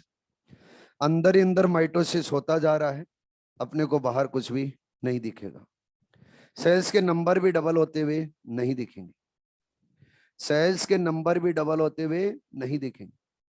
अंदर ही अंदर क्रोमोसोम के नंबर क्या होते जाएंगे? डबल। जब अंदर ही अंदर क्रोमोसोम के नंबर डबल होते जाएंगे तो उसको क्या बोला जाएगा? एंडोमाइटोसिस। बच्चों, एंडोमाइटोसिस करवाने के लिए रेस्पॉन्सिबल होता है केमिकल, और उस केमिकल का नाम है कॉल्चिसिन। क्या नाम है? कॉल्चिसिन। ध्यान से सुनना पॉइंट। कॉल्चिसिनस कॉल्चिसिन को जब भी हम सेल के ऊपर अप्लाई कर देंगे तो वो कॉल्चिसिन स्पिंडल फाइबर के फॉर्मेशन को कर देता है इनिबिट। जब स्पिंडल फाइबर फॉर्म नहीं होते तो फिर सेल मेटाफेज से आगे एनाफेज में नहीं जा पाती। क्यों नहीं जा पाती? उसके पीछे रीजन, मेटाफेज और एनाफेज के बीच में बच्चों एक चेक पॉइंट रहता है। वो चेक पॉइंट ये चेक करता है कि सेल के अंदर स्पिंडल फाइबर फॉर्म हुई है या फिर नहीं हुई। अगर स्पिंडल फाइबर फॉर्म हुए मिलेंगे तो सेल को मेटाफेज से एनाफेज के अंदर प्रमोट कर देगा, और अगर बच्चों स्पिंडल फाइबर फॉर्म नहीं हुए मिलेंगे तो फिर मेटाफेज के अंदर ही सेल क्या हो जाएगी? अरेस्ट, वहां से एनाफेज में नहीं जा पाएगी। अब कोल्चिसिन डालने का यहाँ पे इंपॉर्टेंस क्या है? आप सभी अच्छे से जानते हो, क्रोमोजोम की स्टडी करनी है तो क्रोमोजोम लिया जाता है मेटाफेज से, यस और नो। और आप ये भी जानते हो कि सेल डिवीजन एक कंटिन्यूअस प्रोसेस है। कंटिन्यूअस प्रोसेस है तो कंटिन्यूअस रन होती रहती है। अगर हमें क्रोमोजोम की स्टडी करनी है तो इजीली पॉसिबल नहीं है। तो क्यों ना इस कोल्चिसिन का यूज किया जाए। कोल्चिसिन डाला और आराम से रेस्ट किया अपन ने, आराम से रेस्ट किया। क्यों? क्योंकि कोल्चिसिन डालने के बाद में सेल और सेल मेटाफेज में जाके अरेस्ट हो जाती है, मेटाफेज से आगे नहीं जाएगी। जब नहीं जाएगी तो मेटाफेज में जाके सेल बच्चों अरेस्ट हो गई तो फिर उन क्रोमोजोम को निकालेंगे और क्रोमोजोम की कर लेंगे बच्चे स्टडी। ठीक है जी। अगर हमें बच्चों इस डिवीजन को कंप्लीट करना है तो फिर क्या करना पड़ेगा? सेल को मेटाफेज से एनाफेज में प्रमोट करना पड़ेगा, और सेल को मेटाफेज से एनाफेज में प्रमोट करने के लिए डालना पड़ता है एनाफेज प्रमोटिंग फैक्टर। क्या अप्लाई करना पड़ता है? Anaphase promoting factor. जब एनाफेज प्रमोटिंग फैक्टर अप्लाई करेंगे तो मेटाफेज से सेल कहां चली जाएगी? एनाफेज में। ठीक है जी। एनाफेज में तो चली गई, लेकिन बच्चे स्पिंडल फाइबर नहीं है। अगर स्पिंडल फाइबर नहीं है तो फिर क्रोमोसोम को सेपरेट करने के लिए कुछ भी नहीं है। एनाफेज में जाते ही सेंट्रोमियर का डिवीजन हो जाता है तो क्रोमोसोम नंबर क्या हो गए? डबल। लेकिन इन क्रोमोसोम को अपोजिट पोल पे मूव करने के लिए स्पिंडल फाइबर नहीं है। तो फिर आगे जब टीलोफेज में जाएगी सेल तो ये जो क्रोमोसोम है ये सेल के सेंटर में पड़े रहेंगे और उनका हो जाएगा डी कंडेंसेशन। डीकंडेंसेशन होगा तो सेंटर के अंदर ही हो जाएगा, और सेंटर के अंदर बच्चे क्रोमोसोमल फाइबर का क्या बन जाएगा? क्लस्टर।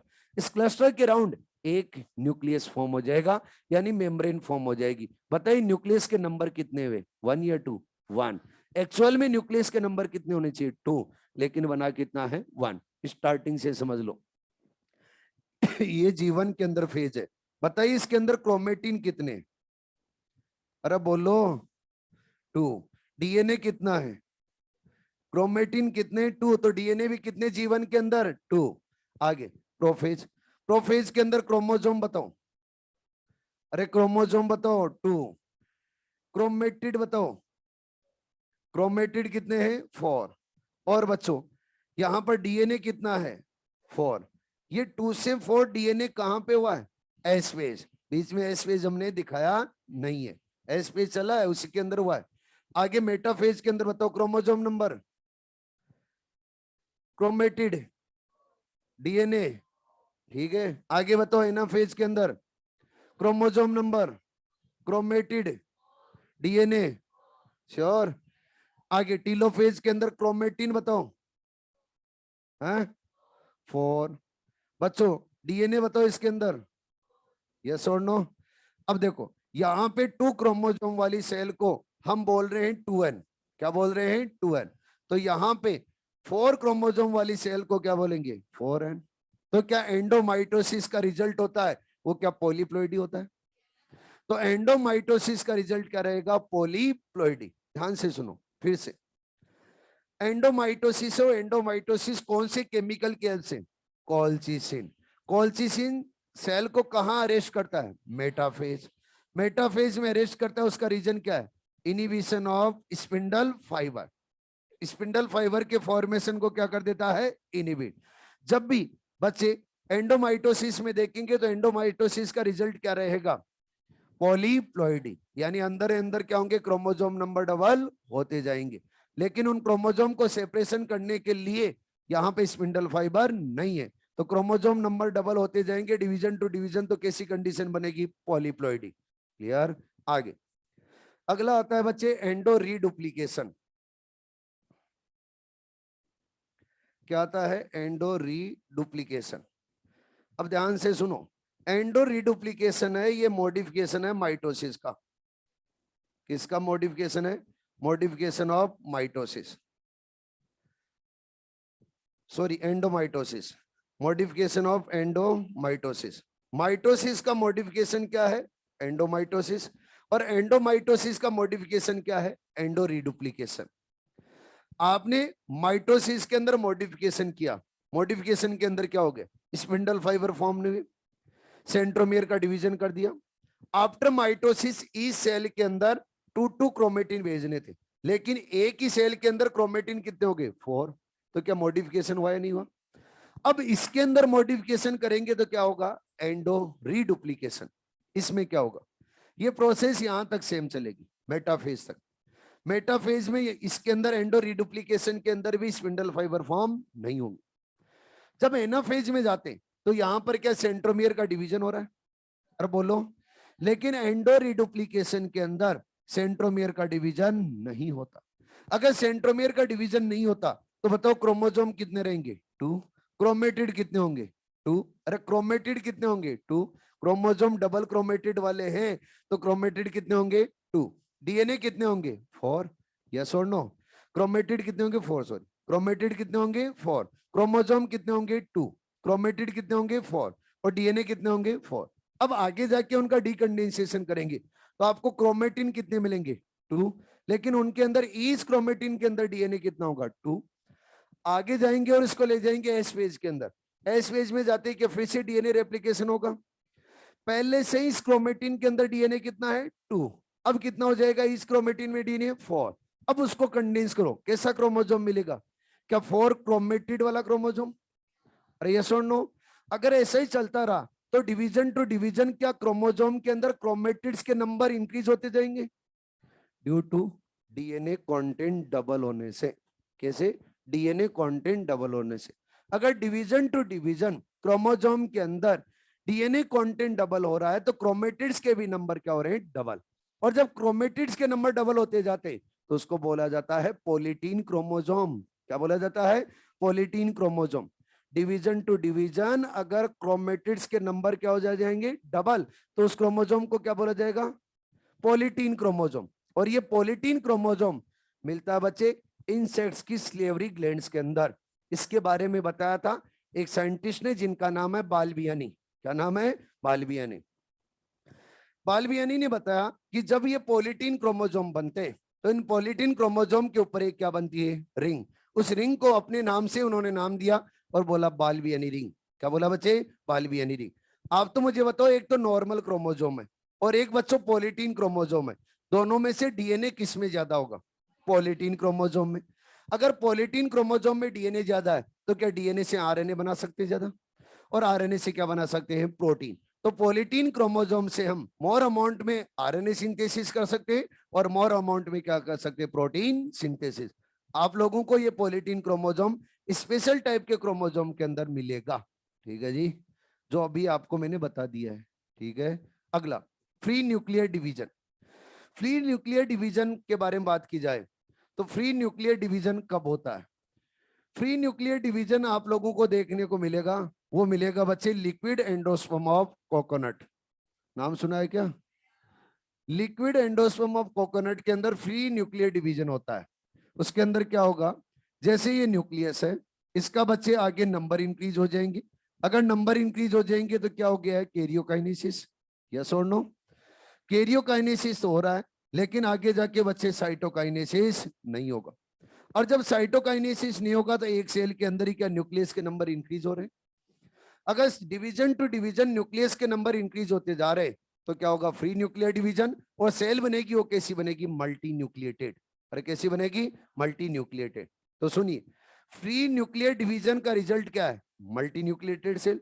एंडो माइटोसिस का रिजल्ट क्या है, पॉलीप्लॉइडी। और एंडो रीडुप्लीकेशन का रिजल्ट क्या है, पॉलीटीन क्रोमोसोम। अरे ठीक है, क्लियर है, अरे क्लियर है। तो इसी के साथ माइटोसिस होता है कंप्लीट, और माइटोसिस कंप्लीट होता है तो फिर आगे स्टार्ट होता है बच्चे मियोसिस। हटा दे,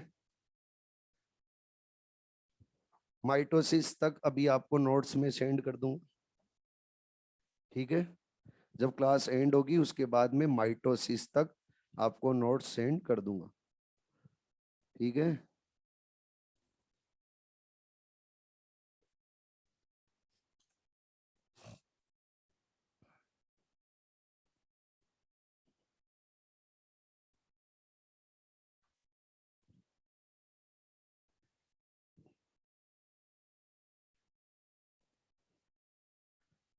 माइटोसिस के लिए डीएनए एंड क्रोमोसोम कैलकुलेशन वाला क्वेश्चन भी हो जाए, नहीं तो फिर बोलोगे मास्टर ने बताया नहीं। ये बच्चों एक सेल है, ये जीवन में सेल है, कहाँ है, जीवन में। इस सेल की प्लॉइडी है वो है 2n। इसके अंदर जो क्रोमोसोम नंबर है वो क्रोमोसोम नंबर हम ले रहे हैं 22। कितने ले रहे हैं, 22। और बच्चे डीएनए अमाउंट है, वो टोटल डीएनए अमाउंट है वो है 5 पिकोग्राम। कितनी है, 5 पिकोग्राम। पीजी का मतलब यहां पर क्या है, पिकोग्राम। एस फेज के अंदर बताइए, cell ploidy, chromosome number, DNA amount. G2 phase के अंदर बताइए, प्रोफेज के अंदर बताइए, मेटाफेज के अंदर बताइए, एनाफेज के अंदर बताइए, और फिर टीलोफेज। टीलोफेज के बाद में एक से कितनी सेल बन जाएगी, 2 सेल। बोलो जल्दी से। एस फेज के अंदर सेल की प्लॉइडी क्या रहेगी, 2n। क्रोमोसोम नंबर क्या रहेंगे, 22, क्योंकि क्रोमोसोम नंबर में कोई चेंज नहीं होता। दो चीजें फिक्स रखनी है, डीएनए अमाउंट डबल कहाँ, S phase, chromosome number double कहाँ, एना फेज। बस ये दोनों चीजें अगर आपके दिमाग में रहेगी कभी भी क्वेश्चन गलत नहीं होगा। आगे डीएनए अमाउंट बताओ कितनी हो जाएगी, 10 पिकोग्राम। G2 के अंदर क्या क्रोमोसोम नंबर और डीएनए अमाउंट में कोई चेंज होता है, सेम। आगे बच्चे प्रोफेज के अंदर भी क्या होगा, सेम। आगे हम जाएंगे मेटाफेज में भी तो क्या रहेगा, सेम। ठीक है जी, फिर जाओ आगे, और आगे जाएंगे एनाफेज में। तो ये जो डबल क्रोमेटिड क्रोमोसोम है इनके सेंट्रोमियर में कट लगेगा। यहां पर 22 क्रोमोसोम है तो क्रोमेटिड कितने, 44। कितने हैं, 44। और अगर इन क्रोमोसोम के सेंट्रोमियर में कट लग गया तो सिंगल क्रोमेटिड बन के इन्हीं को क्या बोला जाता है, क्रोमोसोम। तो कितने क्रोमोसोम हो जाएंगे, 44। डीएनए अमाउंट कितनी रहेगी, वही 10 पिकोग्राम। अरे कितनी रहेगी, 10 पिकोग्राम। जब बच्चों 44 क्रोमोसोम बना दिए तो ईस्ट पोल पे कितने क्रोमोसोम जाएंगे, 22। तो ईस्ट पोल के ऊपर डीएनए अमाउंट कितनी रहेगी, 5 पिकोग्राम, 5 पिकोग्राम। टोटल एक ही सेल में तो कितनी है, 10 पिकोग्राम। आगे जाएंगे, आगे जाके क्या करेंगे बच्चे, जब 44 क्रोमोसोम है तो प्लॉइडी बताओ क्या रहेगी, 4n। आगे जाके डिवाइड कर देंगे तो इस सेल की प्लॉइडी क्या होगी, 2n 2n। क्रोमोसोम 22। और बच्चों डीएनए 5 पिकोग्राम, 5 पिकोग्राम। बोलो, अरे बोलो क्वेश्चन। एस फेज के अंदर एक सेल है, उस सेल के अंदर 20 पिकोग्राम डीएनए। एस फेज के अंदर एक सेल है, सेल के अंदर 20 पिकोग्राम डीएनए। आफ्टर माइटोसिस ई सेल के अंदर डीएनए अमाउंट 10। श्योर, सही है। आगे एक सेल है, उस सेल के अंदर 50 पिकोग्राम डीएनए। कितना है, 50 पिकोग्राम डीएनए। वो जीवन के अंदर है, कहां पर है, जीवन में। आफ्टर माइटोसिस बताइए, 50, कोई चेंज नहीं होगा। ठीक है। एक सेल है, सेल बच्चों मेटाफेज के अंदर है, और मेटाफेज के अंदर जो सेल है उसके अंदर 46 क्रोमोसोम है। कितने क्रोमोसोम, 46। तो बताइए आफ्टर माइटोसिस इस सेल के अंदर क्रोमोसोम नंबर 46। ठीक है जी। एक सेल है वो है एनाफेज के अंदर। एनाफेज के अंदर जो सेल है उसके अंदर 92 क्रोमोसोम है। तो बताइए आफ्टर माइटोसिस 46। एनाफेज के अंदर क्रोमोसोम नंबर क्या होते हैं? डबल। दिमाग में रखना है। फिर आगे उनको हाफ हाफ डिवाइड करना है। 92 के हाफ कितने हो गए? 46। ठीक है जी, हो जाएगा। स्टार्ट करते हैं बच्चे मियोसिस।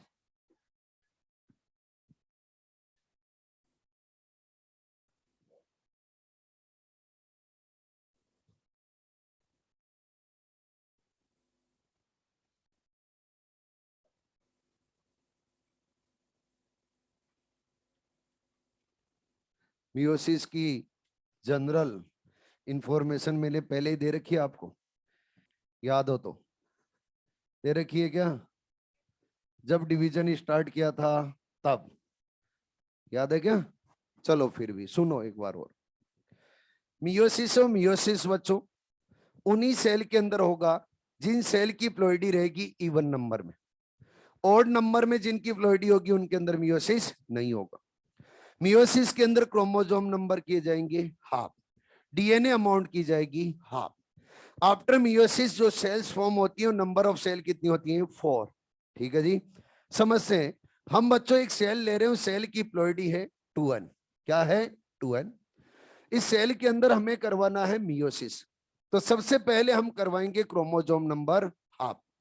जब क्रोमोसोम नंबर हाफ करवाएंगे तो इसके अंदर क्रोमोसोम भी ले लेते हैं अपन। कितने क्रोमोसोम है? इमेजिन किया कितने हैं? 46। और डीएनए के अमाउंट क्या है बच्चे? 2c। ठीक है जी। जब बच्चों इसके अंदर मियोसिस करवाया गया तो फर्स्ट टाइम जब मियोसिस होगा तो इसके अंदर क्रोमोसोम नंबर करवा दिए जाएंगे हाफ, और इसको नाम दिया जाएगा मियोसिस फर्स्ट। मियोसिस फर्स्ट के अंदर जब क्रोमोसोम नंबर हाफ होंगे तो जो सेल बनेगी 2 सेल, उनकी प्लॉइडी क्या रहेगी बच्चे? n। और ई सेल के अंदर क्रोमोसोम नंबर क्या रहेंगे? 23। और डीएनए अमाउंट क्या रहेगी? 2c 2c। अरे क्या रहेगी? 2c 2c। आप बोलोगे कि सर आपने स्टार्टिंग में बोला था कि जब हम मियोसिस करवाते हैं तो मियोसिस के अंदर क्रोमोसोम नंबर हाफ करवाते हैं। मियोसिस फर्स्ट के अंदर ही क्रोमोसोम नंबर हाफ हो गए, तो फिर आगे मियोसिस करवाने का रीजन क्या है? डीएनए अमाउंट हाफ करना। तो बच्चों डीएनए अमाउंट हाफ कहां की जाएगी? मियोसिस फर्स्ट के बाद में। और मियोसिस फर्स्ट के बाद में एक मियोसिस की और स्टेप चलती है जिसको हम बोलते हैं मियोसिस सेकंड। अरे क्या बोलते हैं बच्चे? Meiosis second. मियोसिस सेकंड के अंदर क्रोमोसोम नंबर में कोई चेंज नहीं किया जाता। अगर क्रोमोसोम नंबर में कोई चेंज नहीं होगा तो क्या बच्चों जो 4 सेल फॉर्म होगी उनकी प्लॉइडी क्या n होगी? अरे बोलो। n होगी तो ई सेल के अंदर क्रोमोसोम कितने होंगे? 23 23 23। डीएनए की अमाउंट यहां पर कर दी जाती है हाफ, तो ई सेल के अंदर डीएनए क्या रहेगा? C। ठीक है जी। अब देखो इस सेल को आप पेरेंट सेल से कंपेयर कराओ, क्या डीएनए की अमाउंट हाफ हो गई? क्या क्रोमोसोम नंबर हाफ हो गए? अरे बोलो। अब देखो जरा, मियोसिस फर्स्ट के अंदर हम देख रहे तो क्या क्रोमोसोम नंबर हाफ हो रहे? अरे बोलो। मियोसिस सेकंड और मियोसिस सेकंड के अंदर क्रोमोसोम नंबर हो रहे हैं हाफ। अगर हाफ हो रहे हैं तो इसको बोल दिया जाएगा रिडक्शनल डिवीजन। क्या बोलेंगे बच्चे? Reductional division. इसके बाद में क्रोमोसोम नंबर हाफ हो रहे हैं तो बच्चों पेरेंट सेल से डॉटर सेल डिफरेंट फॉर्म हो रही है, तो इस डिवीजन को बोला जाता है हेट्रोटाइपिक डिवीजन। क्या बोला जाता है? हेट्रोटाइपिक डिवीजन। तो ये कौन सा डिवीजन है बच्चे? मियोसिस फर्स्ट हेट्रोटाइपिक डिवीजन है। मियोसिस सेकंड के अंदर हम देखेंगे तो ये इसकी पेरेंट सेल और ये इसकी डॉटर सेल। बच्चों इनके अंदर क्या क्रोमोसोम नंबर में कोई चेंज नजर आ रहा है? नहीं। अगर क्रोमोसोम नंबर में कोई चेंज नहीं आ रहा है तो ये डिवीजन कैसा रहेगा? Equational division. अरे कैसा रहेगा? Equational division. जब क्रोमोसोम नंबर में कोई चेंज नहीं आया तो इसको हम नाम देंगे होमोटाइपिक डिवीजन। क्या बोलेंगे बच्चे? होमोटाइपिक डिवीजन। तो बताइए हेट्रोटाइपिक डिवीजन कौन सा है? Meiosis first. और होमोटाइपिक डिवीजन कौन सा है? Meiosis second. अब देखो जरा ध्यान से, मियोसिस सेकंड को हम इक्वेशनल डिवीजन बोल रहे हैं और मियोसिस फर्स्ट को क्या बोल रहे हैं? Reductional division. फिर बच्चे के कंफ्यूजन आता है, सर एग्जाम में क्वेश्चन पूछा गया मियोसिस इज इक्वेशनल या फिर रिडक्शनल, दोनों में से एक चूज करना हो, रिडक्शनल। लेकिन स्पेशली अगर मियोसिस सेकंड के लिए पूछे तो क्या देना है बच्चे? इक्वेशनल। ठीक है जी। अरे समझ तो पा रहे हो? अब देखो यहां पर देखो मियोसिस सेकंड के अंदर क्रोमोसोम नंबर में कोई चेंज नहीं हो रहा। अगर क्रोमोसोम नंबर में कोई चेंज नहीं हो रहा तो बच्चों ध्यान रखना, जब कैरियोकाइनेसिस होगा मियोसिस सेकंड के अंदर, तो मियोसिस सेकंड का कैरियोकाइनेसिस सेम टू सेम किसके जैसा होगा? माइटोसिस के जैसा। अरे किसके जैसा? माइटोसिस के जैसा। तो कैरियोकाइनेसिस के लिए बोला है मैंने, कैरियोकाइनेसिस सेम टू सेम किसके जैसा होगा? माइटोसिस के जैसा। किसके अंदर? मियोसिस सेकंड में। अब मियोसिस के अंदर हमें करना क्या है? दोनों पॉइंट आपके दिमाग में फिट रहने चाहिए। पहला, क्रोमोसोम नंबर हाफ। वो क्रोमोसोम नंबर हाफ कहां किए जाते हैं? Meiosis first. सेकंड बच्चों, डीएनए अमाउंट हाफ, वो कहां पे की जाती है? Meiosis second. दिमाग में आपके। चलिए बात करते हैं। मियोसिस करवाना है तो हमें बच्चों मियोसिस फर्स्ट स्टार्ट करना पड़ेगा। जब भी सेल साइकिल चलेगी, जब भी डिवीजन होगा तो क्या चलेगी? Cell cycle. तो मियोसिस फर्स्ट चलेगा तब भी क्या चलेगी? Cell cycle. उसके अंदर सबसे पहले क्या आएगा? इंटरफेज। तो जब इंटरफेज आएगा तो यहां पर भी आएगा G1S G2। जैसा माइटोसिस के अंदर G1S G2 था, यहां पर भी वैसा ही होगा। जब बच्चों G1S G2 कंप्लीट होगा तो उसके बाद में आएगा एम फेज। इस एम फेज को बोलेंगे मियोटिक फेज फर्स्ट। क्या बोला जाएगा? Meiotic phase first. इसके अंदर भी सबसे पहले क्या होगा? कैरियोकाइनेसिस, देन क्या होगा? साइटोकाइनेसिस। जब बच्चों साइटोकाइनेसिस कंप्लीट होगा तो फिर आगे क्या चलेगा? Meiosis second. पहले मियोसिस फर्स्ट के बारे में बात करते हैं। मैंने एक जीवन के अंदर सेल लिए, उस सेल के अंदर आप बोलो कितने क्रोमोसोम लो? डिप्लॉइड लेनी है सेल, 46 ही ले लें, ठीक है। क्रोमोसोम नंबर कितने हैं? 46। इसकी प्लॉइडी क्या होगी? 2n। और बच्चों डीएनए अमाउंट क्या ले रहे हैं हम? 2c। क्या ले रहे हैं? 2c। बताइए एस फेज में जाएंगे तो क्या होगा? क्या बच्चों डीएनए अमाउंट डबल हो जाएगी? 2c से क्या हो जाएगी? 4c। सेल की प्लॉइडी क्या सेम रहेगी? फिर आगे एस फेज से कहां जाएंगे? G2। G2 के अंदर भी क्या सेम रहेगा? कोई चेंज नहीं होगा। आप लोगों को बता रखा है चेंजेस कहां करना है? S phase and anaphase. Yes or no? अब आगे जाएंगे तो बच्चों कैरियोकाइनेसिस होगा, और मियोसिस फर्स्ट के कैरियोकाइनेसिस को बोला जाता है कैरियोकाइनेसिस फर्स्ट। कैरियोकाइनेसिस फर्स्ट की जो फेजेज है उनको बोला जाएगा prophase first, metaphase first, anaphase first, telophase first. तो अब क्या आएगा? Prophase first. प्रोफेज फर्स्ट के अंदर भी कोई चेंज नहीं होगा। फिर क्या आएगा बच्चे? Metaphase first. इसके अंदर भी कोई चेंज नहीं होगा। फिर क्या आएगा बच्चों? Anaphase first. एनाफेज फर्स्ट में बात करते हैं। आप लोगों ने पहले ही पढ़ रखा है एनाफेज के अंदर क्रोमोसोम नंबर करने हैं डबल। Yes or no? लेकिन बच्चों मियोसिस फर्स्ट के एनाफेज के अंदर क्रोमोसोम नंबर डबल नहीं होता। यहां पर सेंट्रोमियर का डिवीजन नहीं होता। अगर सेंट्रोमियर का डिवीजन नहीं होता तो फिर क्या किया जाता है? तो मैं बोलूंगा यहां पे सेंट्रोमियर डिवीजन क्या रहता है बच्चे? एब्सेंट। अगर सेंट्रोमियर डिवीजन एब्सेंट रहता है तो फिर क्या किया जाएगा? होमोलोगस क्रोमोसोम का किया जाएगा सेपरेशन। क्या किया जाएगा? होमोलोगस क्रोमोसोम का सेपरेशन। ध्यान से सुनो, 46 क्रोमोसोम है तो क्या 23 पेयर्स ऑफ क्रोमोसोम? अरे बोलो इनएक्टिव मत हो, थोड़ी देर में छोड़ दूंगा, थोड़ी देर में छोड़ दूंगा, लेकिन जो पार्ट चल रहा है वो इंपॉर्टेंट चल रहा है। एक्टिव होके सुने जो भी पॉइंट बता रहा हूं। होमोलोगस क्रोमोसोम किसको बोलेंगे? 1 और 1 नंबर का क्रोमोसोम क्या है? होमोलोगस। 2 और 2 नंबर का होमोलोगस। 1 और 5 का नॉन होमोलोगस। अब होमोलोगस क्रोमोसोम को यहां पर एनाफेज फर्स्ट में क्या किया जाता है? आमने सामने अरेंज किया जाता है। आमने सामने अरेंज करेंगे तो एक लाइन के अंदर कितने क्रोमोसोम? 23। दूसरी लाइन में 23। सिंगल क्रोमेटिड वाली है डबल? डबल। उन क्रोमोसोम को अपोजिट पोल पे मूव करवा देंगे। यानी 1 के सामने 1 है तो इसको 1 को इस पोल पे, दूसरे अनदर को इस पोल पे। तो क्या होमोलोगस क्रोमोसोम का सेपरेशन कर रहे हैं? तो होमोलोगस क्रोमोसोम का सेपरेशन कहां पे होता है? Only and only anaphase first. Only anaphase first के अंदर ही क्या होगा बच्चे? Homologous chromosome separation. आप बोलोगे सर यहां पे सेंट्रोमियर का डिवीजन क्यों नहीं करवाया? करवा के देखो आप। सेंट्रोमियर का डिवीजन करवाएंगे तो 46 क्रोमोसोम है वो कैसे? क्या डबल क्रोमेटिड है? अरे बोलो सेंट्रोमियर का डिवीजन करवाते ही एनाफेज के अंदर कितने क्रोमोसोम हो गए? 92। टीलोफेज के बाद में इक्वली डिवाइड करने, क्या ई सेल के अंदर 46। अपना टारगेट क्या है मियोसिस फर्स्ट के अंदर? क्रोमोसोम नंबर करना हाफ। सॉरी।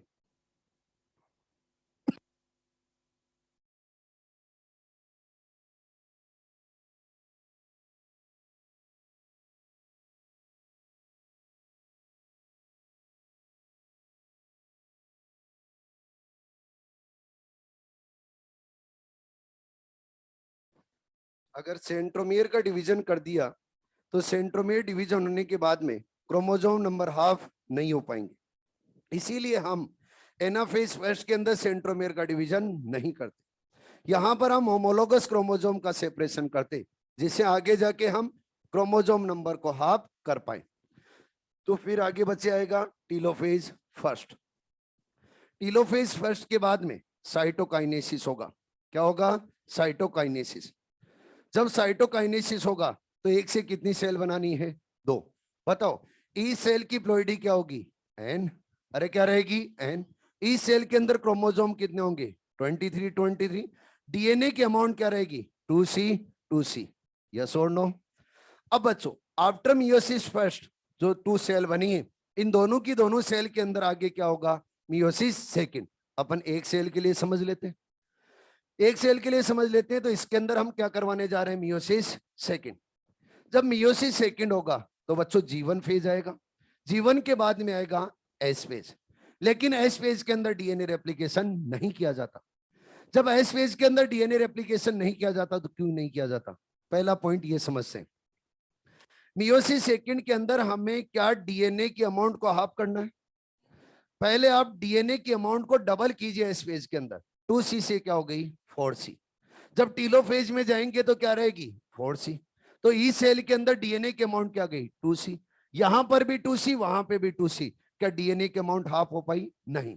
इसीलिए मियोसिस सेकंड के अंदर जब एस फेज आता है तो उस एस फेज के अंदर डीएनए रेप्लिकेशन को कर दिया जाता है एब्सेंट। जब डीएनए रेप्लिकेशन को एब्सेंट कर दिया गया तो बताइए मियोसिस सेकंड के अंदर इंटरफेज क्या कंप्लीट आ रहा है?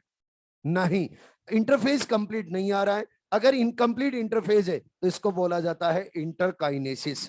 क्या बोला जाता है? इंटरकाइनेसिस। ये इंटरकाइनेसिस इंटरफेस के कंपैरिजन में क्या रहेगा बच्चे? बहुत शॉर्ट। क्यों? क्योंकि यहां पे डीएनए रेप्लिकेशन नहीं होता। हेलो। अब ये इंटरकाइनेसिस किस किस के बिटवीन इंटरवल होगा बच्चों? Meiosis first and meiosis second. Meiosis first and meiosis second के बिटवीन जो इंटरवल होता है वो क्या होता है? इंटरकाइनेसिस। और इंटरकाइनेसिस के अंदर डीएनए रेप्लिकेशन, और डीएनए रेप्लिकेशन क्या होता है बच्चे? एब्सेंट। समझ तो पा रहे हो क्या? अब जब इंटरकाइनेसिस कंप्लीट होगा तो फिर क्या होगा? कैरियोकाइनेसिस। और क्या सेकंड नंबर पे कैरियोकाइनेसिस हो रहा है? तो उसको बच्चों बोला जाता है कैरियोकाइनेसिस सेकंड। तो उसके फेजेस को बोला जाएगा प्रोफेज सेकंड। फिर क्या बोला जाएगा? Metaphase second. फिर क्या बोला जाएगा? Anaphase second. फिर क्या बोला जाएगा? Telophase second. और फिर क्या होगा? साइटोकाइनेसिस। ठीक है जी। अब देखो, जो प्रोफेज सेकंड में जाएगी सेल, उसके अंदर क्या क्रोमोसोम बच्चों 23 होंगे? अरे बोलो। डीएनए की अमाउंट क्या रहेगी? 2C। मेटाफेज सेकंड के अंदर भी सेम रहेगा। आप लोगों को चेंज कहां करना पड़ता है? एनाफेज। और हमने पहले ही समझा है मियोसिस सेकंड का कैरियोकाइनेसिस किसके जैसा? माइटोसिस के जैसा। तो यहां पर एनाफेज के अंदर क्या सेंट्रोमियर का डिवीजन होगा? अगर होगा तो क्या 46 क्रोमोसोम बन जाएंगे? अरे बोलो। क्यों बन जाएंगे? क्योंकि यहाँ पे क्या हो रहा है? Centromere division. जब सेंट्रोमियर डिवीजन हुआ तो 46 क्रोमोसोम हो गए, उनको हाफ हाफ डिवाइड कीजिए। हाफ डिवाइड करेंगे तो इस सेल के अंदर 23 23 सेल की प्लॉइडी एन। बोलो डीएनए अमाउंट 2C से क्या हो जाएगी? C। अब कंपेयर करो इस सेल को बच्चों इस सेल से। क्या डीएनए अमाउंट हाफ हुई? क्या क्रोमोसोम नंबर हाफ हुए? क्लियर है? तो याद रखना है क्रोमोसोम नंबर हाफ कहां? Meiosis first. और मियोसिस फर्स्ट के अंदर क्रोमोसोम नंबर हाफ करने हैं तो फिर एनाफेज फर्स्ट के अंदर सेंट्रोमियर डिवीजन रखना है एब्सेंट। वहां पर क्या करना है? Homologous chromosome separation. ठीक है जी। मियोसिस सेकंड के अंदर बच्चों डीएनए अमाउंट करनी है हाफ। अगर हाफ करनी है तो मियोसिस सेकंड के अंदर इंटरफेज को कंप्लीट नहीं रखना है तो उसको क्या बोला जाएगा, इंटरकाइनेसिस, और उसके अंदर एस फेज के अंदर डीएनए रेप्लिकेशन होता है एब्सेंट। अरे ठीक है, अब सुनो क्वेश्चन, रेडी हो, बताइए ड्यूरिंग मियोसिस कैरियोकाइनेसिस कितने time, 1 time, 2 time, 4 time, 6 time, 2 times. एक कैरियोकाइनेसिस यहां से लेके यहां तक और दूसरा कैरियोकाइनेसिस यहां से लेके यहां तक। सेकंड, साइटोकाइनेसिस कितने टाइम, साइटोकाइनेसिस भी कितने टाइम, 2 टाइम्स। एक साइटोकाइनेसिस ये रहा और दूसरा साइटोकाइनेसिस ये रहा, तो साइटोकाइनेसिस भी मियोसिस में कितने टाइम, 2 टाइम्स। डीएनए रेप्लिकेशन कितने टाइम, 1 टाइम, और वो कहां पे, मियोसिस फर्स्ट में। ठीक है, अगला सेंट्रोमियर डिवीजन 1 टाइम, और वो कहां पे, मियोसिस सेकंड के एनाफेज सेकंड में। अरे ठीक है, अगला होमोलोगस क्रोमोसोम सेपरेशन 1 टाइम, और वो कहां पे, मियोसिस फर्स्ट के एनाफेज फर्स्ट में। अरे क्लियर, समझ में तो आया क्या ये, श्योर। आगे आगे बात करें तो अगला पॉइंट नेक्स्ट क्लास में। अब एक पॉइंट और ध्यान रखना है यहां पर, ये भी बता देता हूं मैं कि मियोसिस फर्स्ट के बाद में 2 सेल फॉर्म होगी, मियोसिस सेकंड के बाद में 4 सेल फॉर्म होगी। मियोसिस सेकंड के बाद में जो 4 सेल फॉर्म होती हैं, ये 4 की 4 सेल जेनेटिकली होती है डिफरेंट। क्यों होती है, क्योंकि इसके अंदर होती है क्रॉसिंग ओवर। क्रॉसिंग ओवर कहां पर होता है, ये पॉइंट इंपॉर्टेंट है, मियोसिस फर्स्ट में। और मियोसिस फर्स्ट के अंदर भी कहां, प्रोफेज फर्स्ट में। प्रोफेज फर्स्ट को भी बच्चों 5 सब फेजेस के अंदर डिवाइड करेंगे, लेप्टोटीन, जाइगोटीन, पेकाइटिन, डिप्लोटीन, डाइकाइनेसिस। जो बच्चों पेकाइटिन है उस पेकाइटिन के अंदर की जाएगी क्रॉसिंग ओवर। नेक्स्ट क्लास में करवाएंगे क्रॉसिंग ओवर। थैंक यू बच्चों। क्लास होगी ना कल, क्यों नहीं होगी, क्यों कोई स्पेशल इवेंट है क्या, कल है क्या?